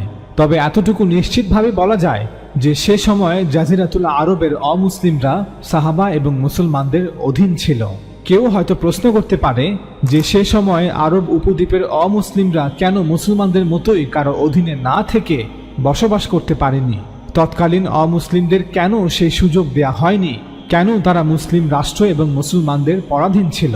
উত্তর, আল্লাহ তাআলার বিধান হচ্ছে, আল্লাহর পক্ষ হতে যখন কোনো রাসূল তার জাতির উপর ইতমাম আল হুজ্জাত করবেন, অর্থাৎ একজন রাসূল যখন দীর্ঘ সময় দাওয়াত দেওয়ার মাধ্যমে তার জাতির কাছে রিসালাতের পক্ষে সত্যের চূড়ান্ত প্রমাণ পেশ করবেন, তার নাবুয়াতের সত্যতার পক্ষে সকল দলিল প্রমাণ পেশ করবেন, অতঃপর রাসূলের সেই সত্য বার্তাকে যারা জেনে শুনে বুঝে অহংকার ভরে প্রত্যাখ্যান করবে, তারা আল্লাহ তাআলার শাস্তির মুখোমুখি হবে। অন্যভাবে বললে আল্লাহ তাআলা কর্তৃক পরিপূর্ণ ইনসাফের সাথে রাসূলদের কওমের দাম্ভিক অহংকারীদের ফায়সালা এই পৃথিবীতে করে দেওয়া হতো। এই ফায়সালা এভাবে বাস্তবায়িত হতো যে যারা রাসূলদের উপর ঈমান আনয়ন করেছিল তাদেরকে নাজাত দেওয়া হতো এবং জেনে শুনে বুঝে অস্বীকারীদের জন্য এই পৃথিবীতেই আল্লাহ তাআলার আযাব নাজিল করা হতো, যার ফলে রাসূলদের এই অস্বীকারীদের জমিন থেকে চিরতরে মুছে দেওয়া হতো, অথবা সেই জাতির লোকেদেরকে পরাধীনতার লাঞ্ছনাময় জীবনের শাস্তির দিকে নিক্ষেপ করা হতো। পবিত্র কোরআনে বর্ণিত নূহ আলাইহিস সালামের জাতি, আদ ও সামুদ জাতি, লূত আলাইহিস সালামের জাতি এবং ঈসা আলাইহিস সালামকে অস্বীকার করার পর বনী ইসরাইলের পরিণতি এই শাস্তিরই বিবরণ, যেখানে নূহ আলাইহিস সালাম, হুদ আলাইহিস সালাম, সালেহ আলাইহিস সালাম, লূত আলাইহিস সালাম এবং শুআইব আলাইহিস সালামের জাতিকে পরিপূর্ণ ধ্বংস করে দেওয়া হয়, পৃথিবী থেকে নিশ্চিহ্ন করে দেওয়া হয়। অপরদিকে ঈসা আলাইহিস সালামের জাতি বনী ইসরাইলকে পরাধীনতার লাঞ্ছনাময় জীবনে শাস্তি দেওয়া হয়। ফলে রোম সাম্রাজ্য জেরুজালেম দখল করে নেয় এবং বনী ইসরাইলকে তাদের রাষ্ট্র হতে বিতাড়িত করা হয়। এ বিষয়ে আমরা এই ভিডিও সিরিজে বিস্তারিতভাবে আলোচনা করেছি, লিংক নিচে দেয়া থাকবে। আরবের হিজাজ, নাজদ, নাজরান এবং গোটা আরব উপদ্বীপে আল্লাহ রাসূল সাল্লাল্লাহু আলাইহি ওয়াসাল্লাম কর্তৃক ইতমাম আল হুজ্জাত হওয়ার পর আল্লাহ তাআলা ধাপে ধাপে কুরাইশ সহ আরবের বিভিন্ন গোত্রগুলোকে শাস্তি প্রদান করেন এবং এই শাস্তির প্রথম ধাপ ছিল বদরের যুদ্ধ। চূড়ান্তভাবে শাস্তি প্রদানের উদ্দেশ্যে মক্কা বিজয়ের প্রায় 15 মাস পর হজের মৌসুমে আল্লাহ তাআলা সূরা তাওবা অবতীর্ণ করে ঘোষণা করেন যে আরবের মুশরিকদের 4 মাস সময় দেয়া হলো, হয় তারা ইসলাম গ্রহণ করবে, অন্যথায় তাদের সাথে জিহাদ হবে, কিতাল হবে। মুশরিকরা চাইলে আরব উপদ্বীপ ত্যাগ করে অন্যত্র চলে যেতে পারবে, আর এটাই আল্লাহর শাস্তি। আর তাদের মধ্য হতে যারা সত্যিকার অর্থেই ইসলাম সম্পর্কে অজ্ঞ, যদি তারা মুসলিমদের সাহায্য চায় তবে মুসলিমরা তাদেরকে অবশ্যই সাহায্য করবে, যাতে তারা আল্লাহর দ্বীন সম্পর্কে জ্ঞাত হয়, কারণ তারা জেনে শুনে বুঝে সত্যকে অস্বীকার করেনি। অতঃপর আরব উপদ্বীপে অবস্থিত ইহুদি এবং খ্রিস্টান গোত্রগুলির উদ্দেশ্যে আল্লাহ তাআলা ঘোষণা করেন, তোমরা যুদ্ধ করো আহলে কিতাবের ওই লোকেদের সাথে যারা সত্যকে জেনে শুনে বুঝেও গ্রহণ করে না। আল্লাহ তাদেরকে মেহকুমে শাস্তি দিচ্ছেন, অর্থাৎ যদি তারা এই আরব উপদ্বীপে থাকতে চায় তবে পরাধীনতা মেনে নিয়ে মুসলমান রাষ্ট্রের অধীনে বসবাস করতে হবে। এজন্য মুসলিম রাষ্ট্রের প্রতি আনুগত্য স্বীকার করে জিজিয়া বা কর প্রদান করতে হবে, অর্থাৎ আরবের মুশরিকরা মুসলিম হয়ে যাওয়ায় অন্য মুসলমানদের ন্যায় জাকাত আদায় করবে। আর ইহুদি খ্রিস্টানরা যেহেতু মুশরিক নয়, তাদের দাবি অনুযায়ী তারা এক খোদায় বিশ্বাস করে, তাই তারা নিজ ধর্মের উপর থাকতে পারবে, তবে মুসলিম রাষ্ট্রের প্রতি অনুগত থেকে জিজিয়া প্রদান করতে হবে। সূরা তাওবা আয়াত 1 থেকে 29। এসব আয়াতের সিয়াক ও সাবাক অর্থাৎ আয়াতের প্রসঙ্গ, প্রেক্ষাপট ও পূর্বাপর যোগসূত্রের আলোকে একথা স্পষ্ট যে এই হুকুম মূলত আরবের মুশরিক ও আহলে কিতাবদের জন্য নির্দিষ্ট ছিল। তবে আমরা দেখতে পাই রাসূল সাল্লাল্লাহু আলাইহি ওয়াসাল্লামের সাহাবীরা আরব উপদ্বীপের বাইরের কিছু জাতির সাথে এই একই কাজ করেছিলেন, যা উক্ত আয়াতে আরব উপদ্বীপের আহলে কিতাবদের ব্যাপারে হুকুম দেওয়া হয়েছিল, যেমন রোম ও পারস্যের বিভিন্ন জাতিগোষ্ঠী। অধিকাংশ মুসলমানরা জানেন না যে আল্লাহ রাসূল সাল্লাল্লাহু আলাইহি ওয়াসাল্লাম আরব উপদ্বীপে বসবাসকারী আরবদের পাশাপাশি রোম পারস্যের অধিবাসীদের উপরও ইতমাম আল হুজ্জাত সম্পূর্ণ করেছিলেন, তাই তাদের উপরও আল্লাহর শাস্তি অবতীর্ণ হয়েছিল। এ বিষয়ে আমরা এই ভিডিওতে বিস্তারিতভাবে আলোচনা করেছি, লিংক নিচে দেয়া থাকবে। তবে একটি বিষয় অবশ্যই লক্ষ্য রাখতে হবে যে সূরা তাওবার এই আয়াতগুলোতে মুসলমানদের কোনো লাইসেন্স দেয়া হয়নি যে যাও সকল মুশরিকদের হত্যা করো এবং সকল ইহুদি খ্রিস্টানদের হত্যা করো। না, বরং এটি আরব উপদ্বীপে বসবাসকারী মুশরিক এবং ইহুদি খ্রিস্টানদের জন্য একটি হুমকি ছিল, হয় আমার প্রেরিত রাসূলকে গ্রহণ করো, না হয় শাস্তির জন্য তৈরি হও। তিনি দীর্ঘ 22 বছর তোমাদের মাঝে অবস্থান করে আমার বার্তাকে তোমাদের মাঝে প্রচার করেছেন, মিথ্যা আর কুসংস্কারকে পরিত্যাগ করতে আহ্বান জানিয়েছেন।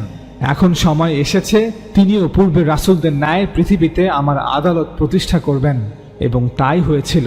এই আয়াত অবতীর্ণ হওয়ার কয়েক মাসের মধ্যে গোটা আরব থেকে চিরদিনের জন্য মূর্তি পূজা নিশ্চিহ্ন হয়ে গিয়েছিল।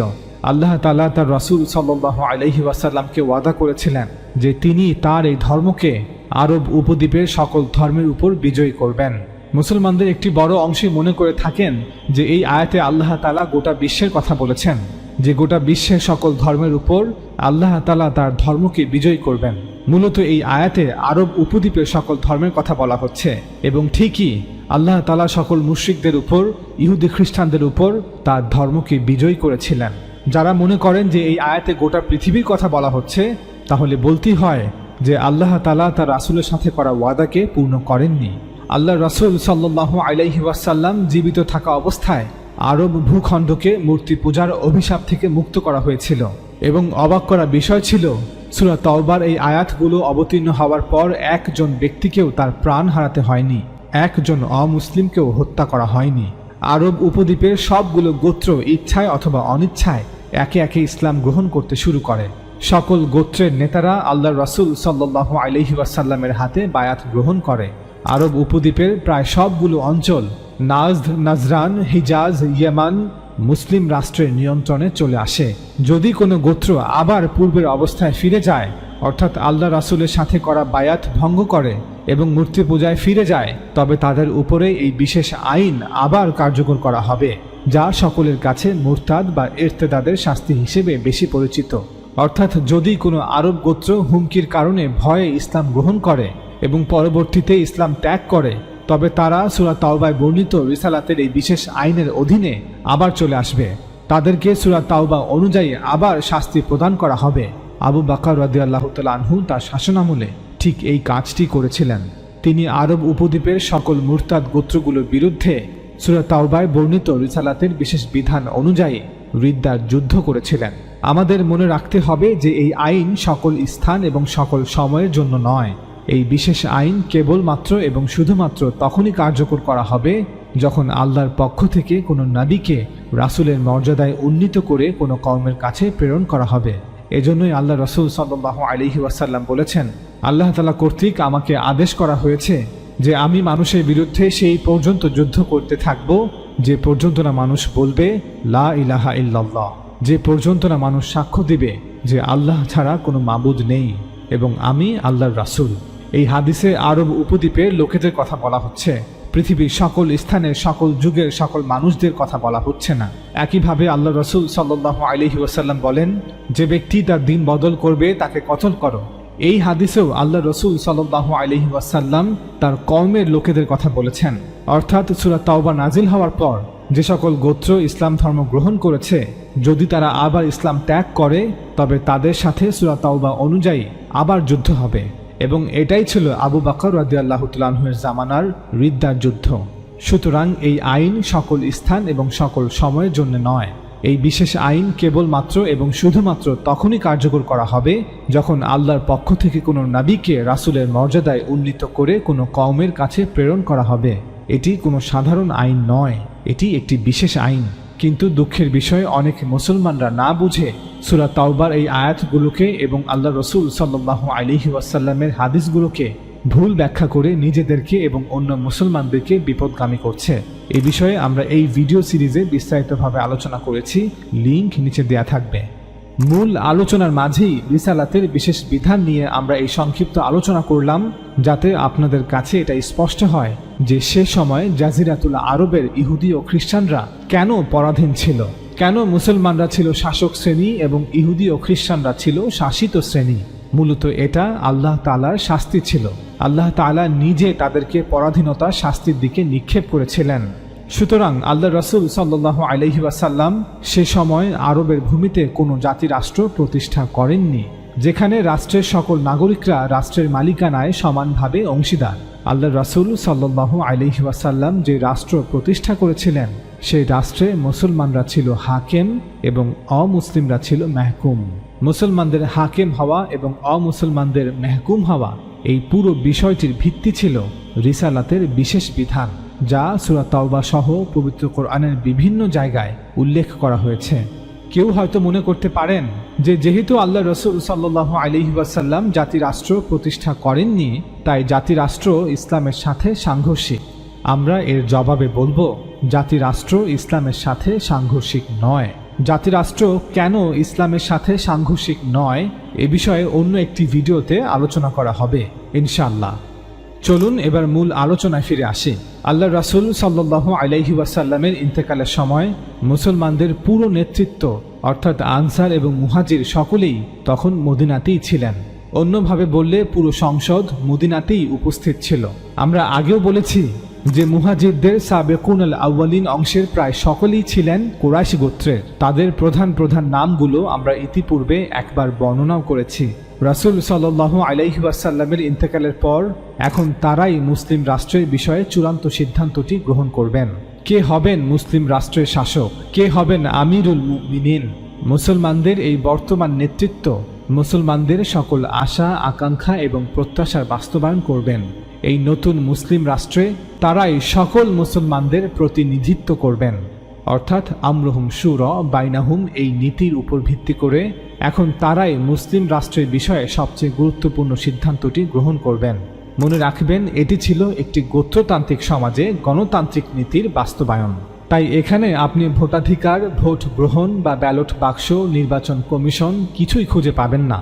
বর্তমান সংসদীয় ব্যবস্থায় যেভাবে জনগণের প্রতিনিধিরাই চূড়ান্ত কর্তৃপক্ষ হিসেবে সিদ্ধান্ত গ্রহণ করে থাকে, তৎকালীন সময়ে মদিনার এই মুসলিম রাষ্ট্রের নতুন নেতৃত্ব ঠিক একইভাবে মুসলমানদের প্রতিনিধি হিসেবে সকল সিদ্ধান্ত গ্রহণ করতেন। একটি গোত্রতান্ত্রিক সমাজে প্রতিষ্ঠিত রাষ্ট্রে সরকার প্রধান নির্বাচনের জন্য এটিই ছিল সর্বোত্তম উপায়। এমন নয় যে ওনারা জোর করে মুসলমানদের উপর চেপে বসেছেন এবং তরবারির জোরে নিজেদেরকে নেতা হিসেবে দাবি করেছেন। না, বরং মদিনায় হিজরতের পর মুসলিম জাতির দীর্ঘ 10 বছরের সকল লড়াই সংগ্রাম, যুদ্ধ বিগ্রহ, পরীক্ষার মধ্য দিয়ে এই নতুন নেতৃত্ব উঠে এসেছে, যাদেরকে আল্লাহ তাআলা নিজে সাবেকুন আল আউয়ালিন হিসেবে স্বীকৃতি দিয়েছেন, যাদের যোগ্যতা, সক্ষমতা, অবদানের কারণে রাসূল সাল্লাল্লাহু আলাইহি ওয়াসাল্লাম সব সময় তাদের অগ্রভাগে রেখেছেন। রাসূল সাল্লাল্লাহু আলাইহি ওয়াসাল্লামের ইন্তেকালের পর সেই দিন বিকেল বেলায় এই নতুন নেতৃত্বের একটি পরামর্শ সভা যা সাকিফাতে অনুষ্ঠিত হয়েছিল, সেখানে সিদ্ধান্ত হয় যে আবু বকর রাদিয়াল্লাহু তাআলা আনহু মুসলমানদের আমির হিসেবে দায়িত্ব পালন করবেন এবং তিনি এই মুসলিম রাষ্ট্রের একমাত্র শাসক। আপনাদের মধ্যে প্রশ্ন আসতে পারে, এই সিদ্ধান্তের বিরুদ্ধে কি কেউ দ্বিমত পোষণ করেননি? এর উত্তরে আমরা বলবো যে যদি অল্প সংখ্যক সাহাবা এতে দ্বিমত পোষণ করেও থাকেন তাতে কিছু যায় আসে না, কারণ সংখ্যাগরিষ্ঠ বা তারও অধিক সাহাবারা এই সিদ্ধান্তের পক্ষে ছিলেন। এমনকি বর্তমান গণতন্ত্রের নীতিতেও অল্প সংখ্যক লোকের দ্বিমত কোনো উল্লেখযোগ্য বিষয় নয়। সাকিফাতে বায়াত গ্রহণের পরের দিন মদিনার মসজিদে যখন প্রকাশ্যে ঘোষণা করা হয় যে গতকাল সাকিফায় উপস্থিত আনসার এবং মুহাজিররা আবু বকর রাদিয়াল্লাহু তাআলা আনহুকে আমিরুল মুমিনিন হিসেবে বাছাই করেছেন এবং সেখানে উপস্থিত সবাই তার হাতে বায়াত প্রদান করেছেন, তখন কি মদিনায় কোনো বিদ্রোহ শুরু হয়েছিল? অথবা মদিনার মুসলমানরা কি আবু বকর রাদিয়াল্লাহু তাআলা আনহুর হাতে বায়াত প্রদান করতে অস্বীকৃতি জানিয়েছিল? এগুলোর কোনোটিই ঘটেনি। মানুষ স্বেচ্ছায় আবু বকর রাদিয়াল্লাহু তাআলা আনহুকে তাদের শাসক হিসেবে মেনে নিয়েছিল এবং মদিনার সকলে তার হাতে বায়াত প্রদান করেছিল। সুতরাং এটা ঐতিহাসিক সত্য যে অধিকাংশ মানুষের সম্মতিতে, অর্থাৎ যথাযথ গণতান্ত্রিক নীতির ভিত্তিতে আবু বকর রাদিয়াল্লাহু তাআলা আনহুর কাছে মুসলিম রাষ্ট্রের কর্তৃত্ব হস্তান্তর করা হয়। সুতরাং যখন বর্তমান সময়ের কিছু লোকেরা বলেন যে খেজুর বাগানের একটি ছাউনিতে বসে কিছু লোক আবু বকর রাদিয়াল্লাহু তাআলা আনহুকে খলিফা হিসেবে নির্বাচন করেছে, এটি তাদের অজ্ঞতা ছাড়া আর কিছুই নয়। আমাদের মনে রাখতে হবে যে সরকার প্রধান নির্বাচনের উসুল বা নীতিটি হল কোরআনের সেই আয়াত আমরুহুম শুরা বাইনাহুম। মুসলমানদের কাজকর্ম তাদের পারস্পরিক পরামর্শের ভিত্তিতে পরিচালিত হয়। ওমর রাদিয়াল্লাহু তাআলা আনহু তার খিলাফতের শেষ দিকে এক দীর্ঘ খুতবায় এই মূল নীতিটি অত্যন্ত গুরুত্বের সাথে উল্লেখ করেছিলেন। তিনি বলেছিলেন, মুসলমানদের সাথে পরামর্শ না করে যে ব্যক্তি কোনো নেতার হাতে বায়াত করবে তার বায়াত হবে না, আর যে ব্যক্তি বায়াত নেবে তারও বায়াত হবে না, এমনকি এতে উভয়ের নিহত হবারও ঝুঁকি রয়েছে। মুসনাদে আহমদ, হাদিস 391।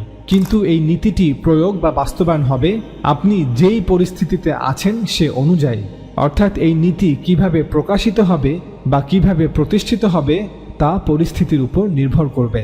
একটি গোত্রতান্ত্রিক সমাজে এই নীতিটি যেভাবে প্রয়োগ করা হয়েছিল তা অবশ্যই বর্তমান জাতিরাষ্ট্রে যেভাবে প্রয়োগ করা হবে তা হতে ভিন্ন হবে। যে কোনো গণতান্ত্রিক দেশের সংসদীয় ব্যবস্থায় যদি কোনো সরকার প্রধান অর্থাৎ প্রধানমন্ত্রী মারা যায়, তখন যে দল ক্ষমতায় আছে তারাই একত্রিত হয়ে সিদ্ধান্ত নেবে যে নতুন প্রধানমন্ত্রী কে হবে। গণতান্ত্রিক ব্যবস্থায় এই সিদ্ধান্ত জনগণের জনপ্রতিনিধিদের সিদ্ধান্ত বলেই গণ্য হবে। এখন তারা বাগানের ছাউনিতে বসে সিদ্ধান্ত নিয়েছে নাকি দলীয় কার্যালয়ে বসে সিদ্ধান্ত নিয়েছে, নাকি সংসদে বসে সিদ্ধান্ত নিয়েছে সেটা গুরুত্বপূর্ণ বিষয় নয়। গুরুত্বপূর্ণ বিষয় হচ্ছে জনগণের প্রতিনিধিরা এই সিদ্ধান্ত নিয়েছে কিনা। আবু বকর রাদিয়াল্লাহু তাআলা আনহুর ইন্তেকালের পর কুরাইশের এই নতুন নেতৃত্বই ওমর রাদিয়াল্লাহু তাআলা আনহুর আমির হওয়া বিষয়ে সিদ্ধান্ত গ্রহণ করেছিল। ঠিক যেভাবে আধুনিক বিশ্বের যে কোনো গণতান্ত্রিক রাষ্ট্রে কোনো প্রধানমন্ত্রী মৃত্যুবরণ করলে ক্ষমতাসীন দলের মূল নেতৃত্বই সিদ্ধান্ত নেয় যে প্রয়াত প্রধানমন্ত্রীর স্থলাভিষিক্ত কে হবে।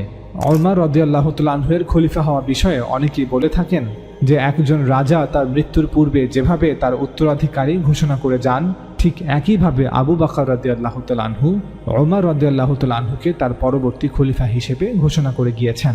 বাস্তবতা হচ্ছে এটি একটি মিথ্যা এবং ভুল কথা, এটি ইতিহাসের একটি ভুল ব্যাখ্যা। আবু বকর রাদিয়াল্লাহু তাআলা আনহু কুরআনের উসুল এবং রাসূল সাল্লাল্লাহু আলাইহি ওয়াসাল্লামের নির্দেশ মোতাবেক অধিকাংশের মতামত অনুযায়ী ওমর রাদিয়াল্লাহু তাআলা আনহুকে তার পরবর্তী খলিফা হিসেবে ঘোষণা করেছিলেন। আবু বকর রাদিয়াল্লাহু তাআলা আনহু প্রায় 2 বছর 3 মাস খলিফা হিসেবে দায়িত্ব পালন করেছিলেন।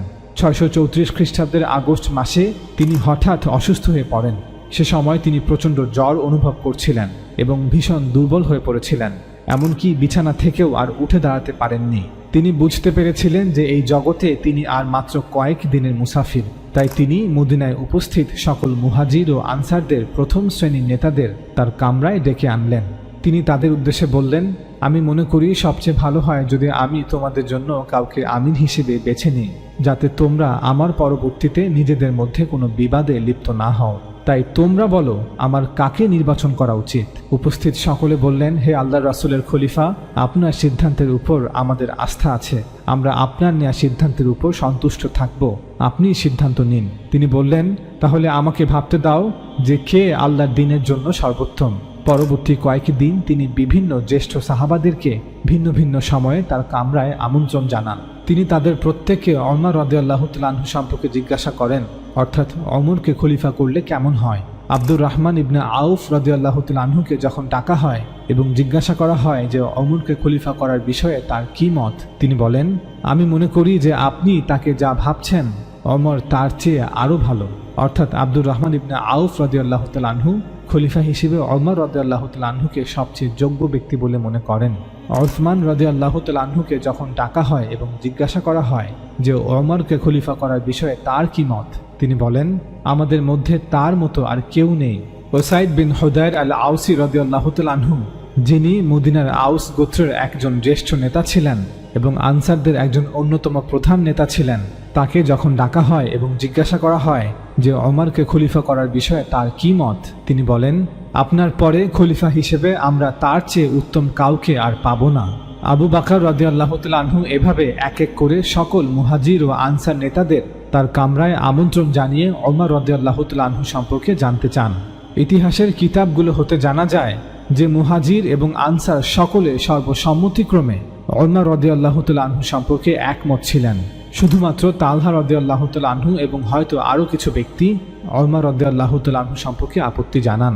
আবু বকর রাদিয়াল্লাহু তাআলা আনহু যখন তালহা রাদিয়াল্লাহু তাআলা আনহুকে তার কামরায় আমন্ত্রণ জানান, তখন তালহা রাদিয়াল্লাহু তাআলা আনহু বলেন যে ওমর কিছুটা কঠোর মেজাজের।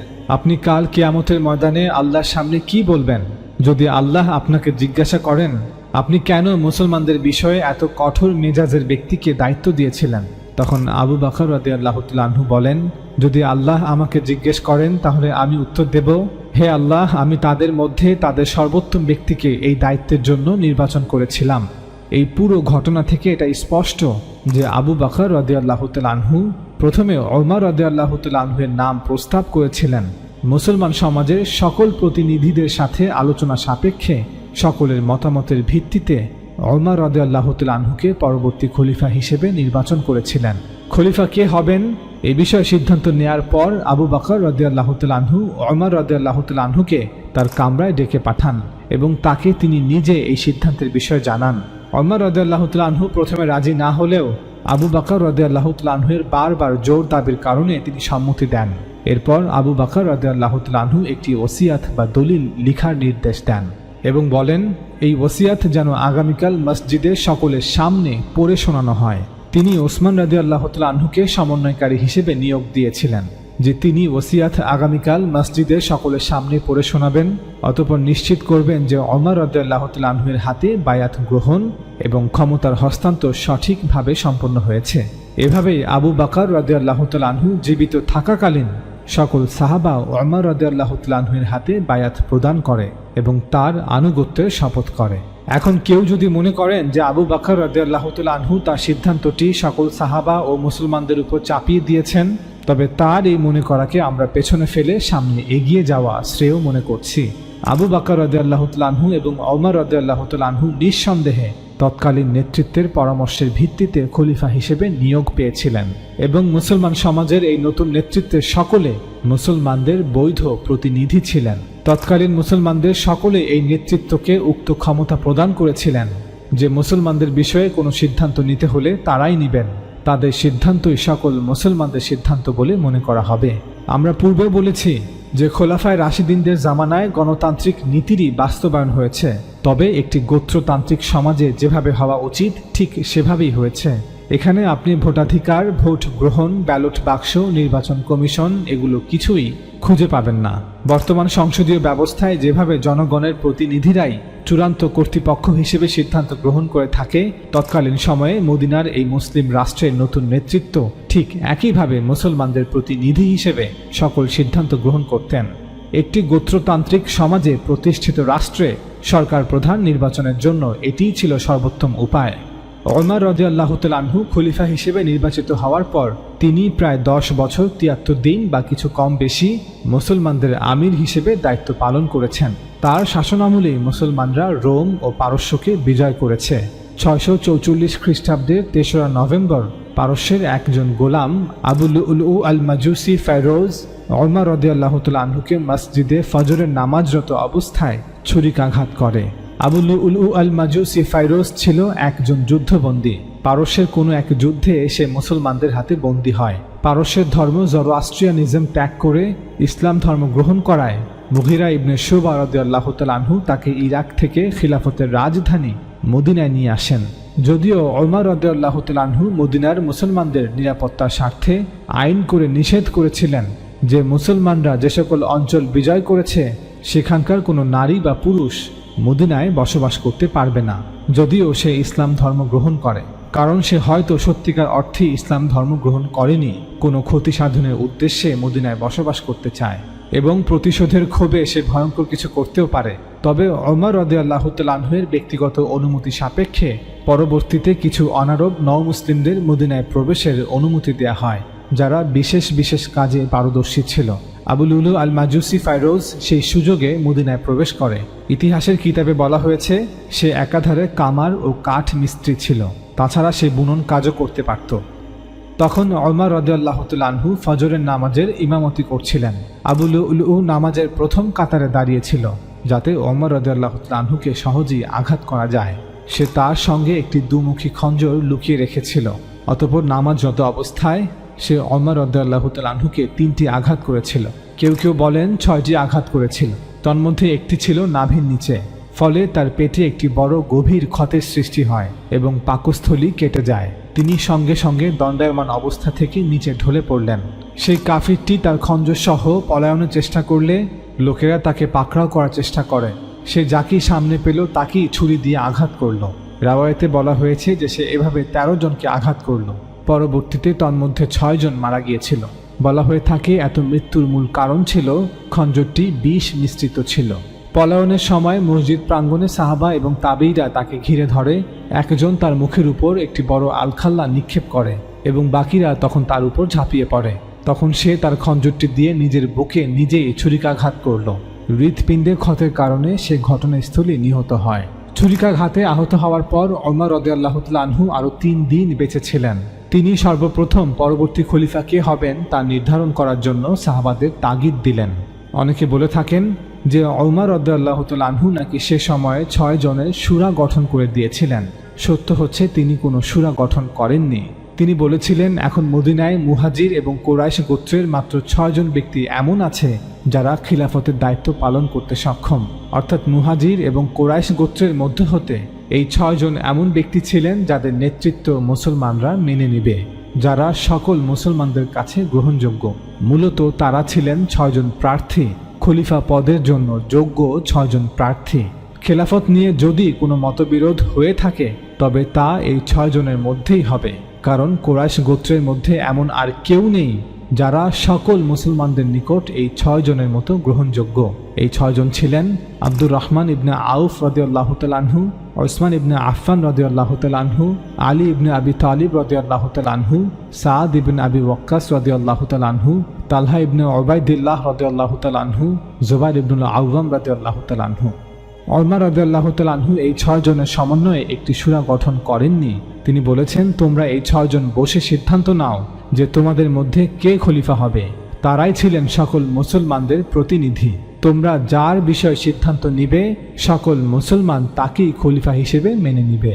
উদাহরণস্বরূপ, ধরুন যদি বাংলাদেশের সকল রাজনৈতিক দলগুলো একত্রে মিলে একটি জাতীয় সরকার গঠন করতে চায় এবং সকল রাজনৈতিক দলগুলোর পরামর্শ সাপেক্ষে এই নতুন জাতীয় সরকারের প্রধান হিসেবে জনাব এক্সকে নির্বাচন করা হয়, তবে ধরে নেওয়া হবে যে বাংলাদেশের সকল মানুষ এই সিদ্ধান্তের প্রতি সম্মতি প্রদান করেছে, কারণ বাংলাদেশের এই রাজনৈতিক দলগুলোই বাংলাদেশের সকল মানুষের প্রতিনিধিত্ব করে। আর জাতীয় সরকারের প্রধান কে হবে এই বিষয়ে বাংলাদেশে যদি কোনো মতবিরোধ হয়ে থাকে তবে তা এই রাজনৈতিক দলগুলোর মধ্যেই হবে। আরেকটি উদাহরণ হচ্ছে, যদি এই রাজনৈতিক দলগুলোর প্রধান নেতৃবৃন্দ একত্রে বসে সিদ্ধান্ত নেয় যে আমরা বাংলাদেশে পার্লামেন্টারি সিস্টেম বাতিল ঘোষণা করে প্রেসিডেন্সিয়াল সিস্টেম চালু করতে চাই, তবে ধরে নেওয়া হবে যে বাংলাদেশের সকল মানুষ এই সিদ্ধান্তের প্রতি সম্মতি প্রদান করেছে, কারণ বাংলাদেশের এই রাজনৈতিক দলগুলোই বাংলাদেশের সকল মানুষের প্রতিনিধিত্ব করে। আর পার্লামেন্টারি সিস্টেম নিয়ে যদি বাংলাদেশে কোনো মতবিরোধ হয়ে থাকে তবে তা এই রাজনৈতিক দলগুলোর মধ্যেই হবে।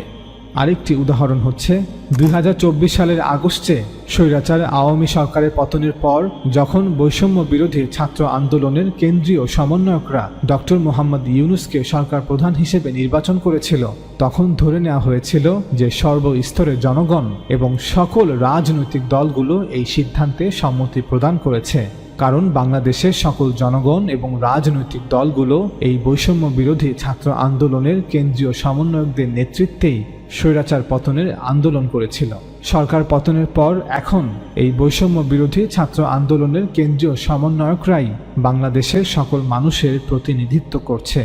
একইভাবে সে সময় এই 6 জন কুরাইশি এবং মুহাজির সাহাবীরাই সকল মুসলমানদের প্রতিনিধিত্ব করেছিলেন। ওনারা যার ব্যাপারে সিদ্ধান্ত দিবেন ধরে নেওয়া হবে সকল মুসলমান সেই সিদ্ধান্তের প্রতি সম্মতি প্রদান করেছে। এভাবেই একটি শান্তিপূর্ণ পন্থায় তৃতীয়বারের মতো ক্ষমতার হস্তান্তর সম্ভব হবে। এই 6 জনের মধ্যে আব্দুর রহমান ইবনে আউফ রাদিয়াল্লাহু তাআলা আনহু ছিলেন সবচেয়ে জ্যেষ্ঠ সাহাবী। তিনি বলেন, সবার আগে আমাদের সংখ্যা কমানো উচিত। আমাদের মধ্যে কেউ খলিফা হিসেবে দায়িত্ব পালনে অনিচ্ছুক থাকলে সে যেন স্বেচ্ছায় এই প্রার্থিতা হতে নিজেকে প্রত্যাহার করে এবং তার পরিবর্তে অন্য একজনকে মনোনীত করে।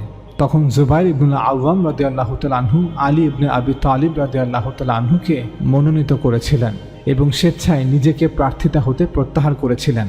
তালহা ইবনে উবাইদিল্লাহ রাদিয়াল্লাহু তাআলা আনহু ওসমান ইবনে আফফান রাদিয়াল্লাহু তাআলা আনহুকে নির্বাচন করে স্বেচ্ছায় নিজেকে প্রত্যাহার করেন। সাদ ইবনে আবি ওয়াক্কাস রাদিয়াল্লাহু তাআলা আনহু আব্দুর রহমান ইবনে আউফ রাদিয়াল্লাহু তাআলা আনহুকে মনোনীত করে স্বেচ্ছায় নিজেকে প্রত্যাহার করেন। 3 জন প্রার্থী নিজেদের স্বেচ্ছায় প্রত্যাহার করার পর বাকি 3 জন প্রার্থী ছিলেন আলী ইবনে আবি তালিব রাদিয়াল্লাহু তাআলা আনহু, ওসমান ইবনে আফফান রাদিয়াল্লাহু তাআলা আনহু এবং আব্দুর রহমান ইবনে আউফ রাদিয়াল্লাহু তাআলা আনহু। এই পরিস্থিতিতে আব্দুর রহমান ইবনে আউফ রাদিয়াল্লাহু তাআলা আনহু বলেন, আমিও খলিফা হতে চাই না, অতএব তোমাদের 2 জনের মধ্যে কে অন্যের জন্য নিজেকে প্রত্যাহার করবে, যাতে করে একজনকে খলিফা হিসেবে নির্বাচন করা যায়। তখন আলী ইবনে আবি তালিব রাদিয়াল্লাহু তাআলা আনহু এবং ওসমান ইবনে আফফান রাদিয়াল্লাহু তাআলা আনহু দুজনই নিশ্চুপ ছিলেন। এ থেকে স্পষ্ট হয়ে যায় যে তাদের উভয়ই খলিফা হতে আগ্রহী ছিলেন, আর এমনটা মোটেও দোষণীয় কিছু নয়। তারা দুজন নিজেদের যোগ্য মনে করেছিলেন এবং তারা মনে করেছিলেন যে মুসলিম উম্মাহকে তারা কল্যাণ পৌঁছাতে পারবেন। যদি কেউ নিজেকে যোগ্য মনে করে এবং মনে করে যে সে এই খেদমত করতে পারবে, তবে সে নিজেকে পেশ করুক। ইসলাম এতে কোনো আপত্তি করেনি। অনেকেই বলেন যে না, ইসলাম এতে আপত্তি করেছে। এজন্য তারা বুখারী একটি হাদিস উল্লেখ করেন যে নবী সাল্লাল্লাহু আলাইহি ওয়াসাল্লাম বলেছেন, হে আব্দুর রহমান ইবনু সামুরা, তুমি কখনো নেতৃত্ব চেও না, কারণ চাওয়ার পর যদি তোমাকে তা দেয়া হয় তবে তার দায়িত্ব তোমার উপরই বর্তাবে, আর যদি চাওয়া ছাড়াই তা তোমাকে দেয়া হয় তবে এক্ষেত্রে তোমাকে সাহায্য করা হবে, অর্থাৎ আল্লাহ তাআলা তোমাকে সেই কাজে সাহায্য করবেন। অনেকেই বলেন এই হাদিস থেকে প্রমাণিত হয় যে নেতৃত্বের প্রত্যাশা করা ইসলামে নিষেধ করা হয়েছে। আমরা বলবো এটি একটি ভুল ব্যাখ্যা। মূলত ইসলামে অপছন্দনীয় বিষয় হলো যখন কোনো ব্যক্তি বা কোনো দল নেতৃত্বের জন্য লোভী হয়ে পড়ে। আল্লাহ রাসূল সাল্লাল্লাহু আলাইহি ওয়াসাল্লাম ক্ষমতা বা নেতৃত্বের জন্য লোভ করতে নিষেধ করেছেন, কিন্তু কোনো ব্যক্তির নেতৃত্ব দেওয়ার যোগ্যতা থাকলে তাকে নেতৃত্বের প্রত্যাশা করতে নিষেধ করেননি। রাসূল সাল্লাল্লাহু আলাইহি ওয়াসাল্লাম নেতৃত্ব দেওয়ার ইচ্ছা বা আগ্রহকে অনুৎসাহিত করেননি। আলী ইবনে আবি তালিব রাদিয়াল্লাহু তাআলা আনহু এবং ওসমান ইবনে আফফান রাদিয়াল্লাহু তাআলা আনহু উভয়ই যখন নিশ্চুপ থাকলেন তখন আব্দুর রহমান ইবনে আউফ রাদিয়াল্লাহু তাআলা আনহু বলেন, আমি নিজেকে স্বেচ্ছায় প্রার্থিতা হতে প্রত্যাহার করে নিচ্ছি যদি তোমরা দুজন আমাকে ফায়সাল হিসেবে মেনে নাও। তোমরা দুজন আমাকে এখতিয়ার দাও এবং আমাকে বিশ্বাস করো। আমি তোমাদের আল্লাহর কসম দিয়ে প্রতিশ্রুতি দিচ্ছি যে আমি তোমাদের দুজনের মধ্যে সবচেয়ে যোগ্য ব্যক্তিকে বেছে নেওয়ার জন্য আমার সর্বোচ্চ চেষ্টা করব। তখন ওসমান এবং আলী রাদিয়াল্লাহু তাআলা আনহুম উভয়ই তাকে সম্পূর্ণভাবে এখতিয়ার দেন এবং তাকে ফায়সাল হিসেবে মেনে নেন। তখন আব্দুর রহমান ইবনে আউফ রাদিয়াল্লাহু তাআলা আনহু একটি সিদ্ধান্তে পৌঁছানোর জন্য তিনি মদিনার সকল আনসার ও মুহাজির নেতাদের সাথে কথা বলেন।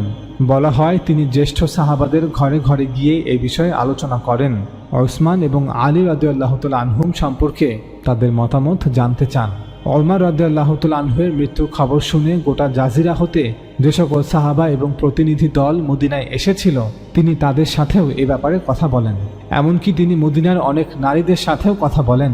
অর্থাৎ তিনি একটি যথাযথ সিদ্ধান্তে পৌঁছানোর জন্য মদিনার প্রায় সকল লোকেদের কাছ থেকে পরামর্শ চেয়েছিলেন এবং এজন্য তিনি জনসাধারণের কাছে গিয়েছিলেন। এটা স্পষ্ট যে তিনি চাচ্ছিলেন যাতে তার নেওয়া সিদ্ধান্তে অধিকাংশ মানুষের প্রত্যাশার প্রতিফলন ঘটে। ইতিহাসের কিতাবগুলোতে উল্লেখ আছে যে সে সময় অনেকেই বলেছিলেন আলী রাদিয়াল্লাহু তাআলা আনহু খলিফা হিসেবে বেশি যোগ্য, কিন্তু মদিনার বেশিরভাগ মানুষ ওসমান রাদিয়াল্লাহু তাআলা আনহুর পক্ষে মত দিয়েছিলেন।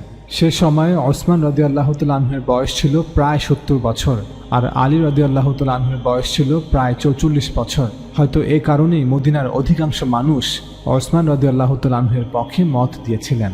মদিনার সকলের সাথে কথা বলে আব্দুর রহমান ইবনে আউফ রাদিয়াল্লাহু তাআলা আনহু একটি সিদ্ধান্তে পৌঁছান। বুধবার ফজরের নামাজের পর তিনি রাসূলুল্লাহ সাল্লাল্লাহু আলাইহি ওয়াসাল্লামের একটি পাগড়ি পরিধান করে মিম্বরে উঠে দাঁড়ান। তখন সেখানে মদিনার সকল জ্যেষ্ঠ সাহাবারা এবং কয়েকটি প্রদেশের গভর্নররাও উপস্থিত ছিলেন। বলা হয় সে সময় মুয়াবিয়া রাদিয়াল্লাহু তাআলা আনহু উপস্থিত ছিলেন। তিনি প্রথমে মিম্বরে দাঁড়িয়ে খুতবা পাঠ করেন। অতঃপর আলী রাদিয়াল্লাহু তাআলা আনহুকে আহ্বান করে তিনি বলেন, হে আলী, আমি এই বিষয়টি ভালো করে ভেবেছি এবং আমি সকলকে জিজ্ঞাসা করেছি, তাই আমার এই সিদ্ধান্তের বিরুদ্ধে তোমার হৃদয়ে কিছু রাখবে না। অর্থাৎ আলী রাদিয়াল্লাহু তাআলা আনহু যেন এমনটা মনে না করেন যে আব্দুর রহমান ইবনে আউফ রাদিয়াল্লাহু তাআলা আনহু হয়তো নিরপেক্ষভাবে সিদ্ধান্ত দেননি। অতঃপর তিনি ওসমান রাদিয়াল্লাহু তাআলা আনহুকে খলিফা হিসেবে ঘোষণা করেন। আমরা দৃঢ় কণ্ঠে বলতে চাই যে অবশ্যই আলী রাদিয়াল্লাহু তাআলা আনহু আব্দুর রহমান ইবনে আউফ রাদিয়াল্লাহু তাআলা আনহু এই সিদ্ধান্তের বিরুদ্ধে তার হৃদয়ে কিছু রাখেননি। ওসমান রাদিয়াল্লাহু তাআলা আনহুকে খলিফা হিসেবে ঘোষণা করার পর আলী রাদিয়াল্লাহু তাআলা আনহু সহ সকল সাহাবারা এবং তাবিঈরা ওসমান রাদিয়াল্লাহু তাআলা আনহুর হাতে এক এক করে বায়াত প্রদান করেন। ওসমান রাদিয়াল্লাহু তাআলা আনহু 644 খ্রিস্টাব্দ হতে 656 খ্রিস্টাব্দ পর্যন্ত প্রায় 12 বছর খলিফা হিসেবে দায়িত্ব পালন করেছিলেন। আমরা এই ভিডিওতে প্রমাণ করার চেষ্টা করলাম যে অধিকাংশ মানুষের মতামতকে প্রাধান্য দিয়েই ইসলামের প্রথম 3 খলিফা নির্বাচন বা নির্ধারণ করা হয়েছে। খলিফা নির্ধারণের এই পদ্ধতি কোরআন অনুযায়ী হয়েছিল এবং রাসূল সাল্লাল্লাহু আলাইহি ওয়াসাল্লামের আদেশ বা উপদেশ অনুসরণ করা হয়েছিল। খলিফা নির্ধারণের এই পদ্ধতি মানুষের সরাসরি ভোটের মাধ্যমে সরকার প্রধান নির্বাচনের পদ্ধতির সাথে মোটেও সাংঘর্ষিক নয়। তাছাড়া আমরা এই ভিডিওতে মুসলিম খিলাফতের প্রথম 24 বছরের ইতিহাস বিস্তারিতভাবে আপনাদের সামনে তুলে ধরলাম। আমরা দ্বিতীয় পর্বে আলোচনা করব যে আলী রাদিয়াল্লাহু তাআলা আনহু কিভাবে খলিফা হিসেবে নির্বাচিত হয়েছিলেন এবং মুয়াবিয়া রাদিয়াল্লাহু তাআলা আনহু কিভাবে মুসলিম খিলাফতের আমির হয়েছিলেন এবং তার হাত ধরেই কিভাবে রাজতন্ত্রের সূচনা হয়েছিল।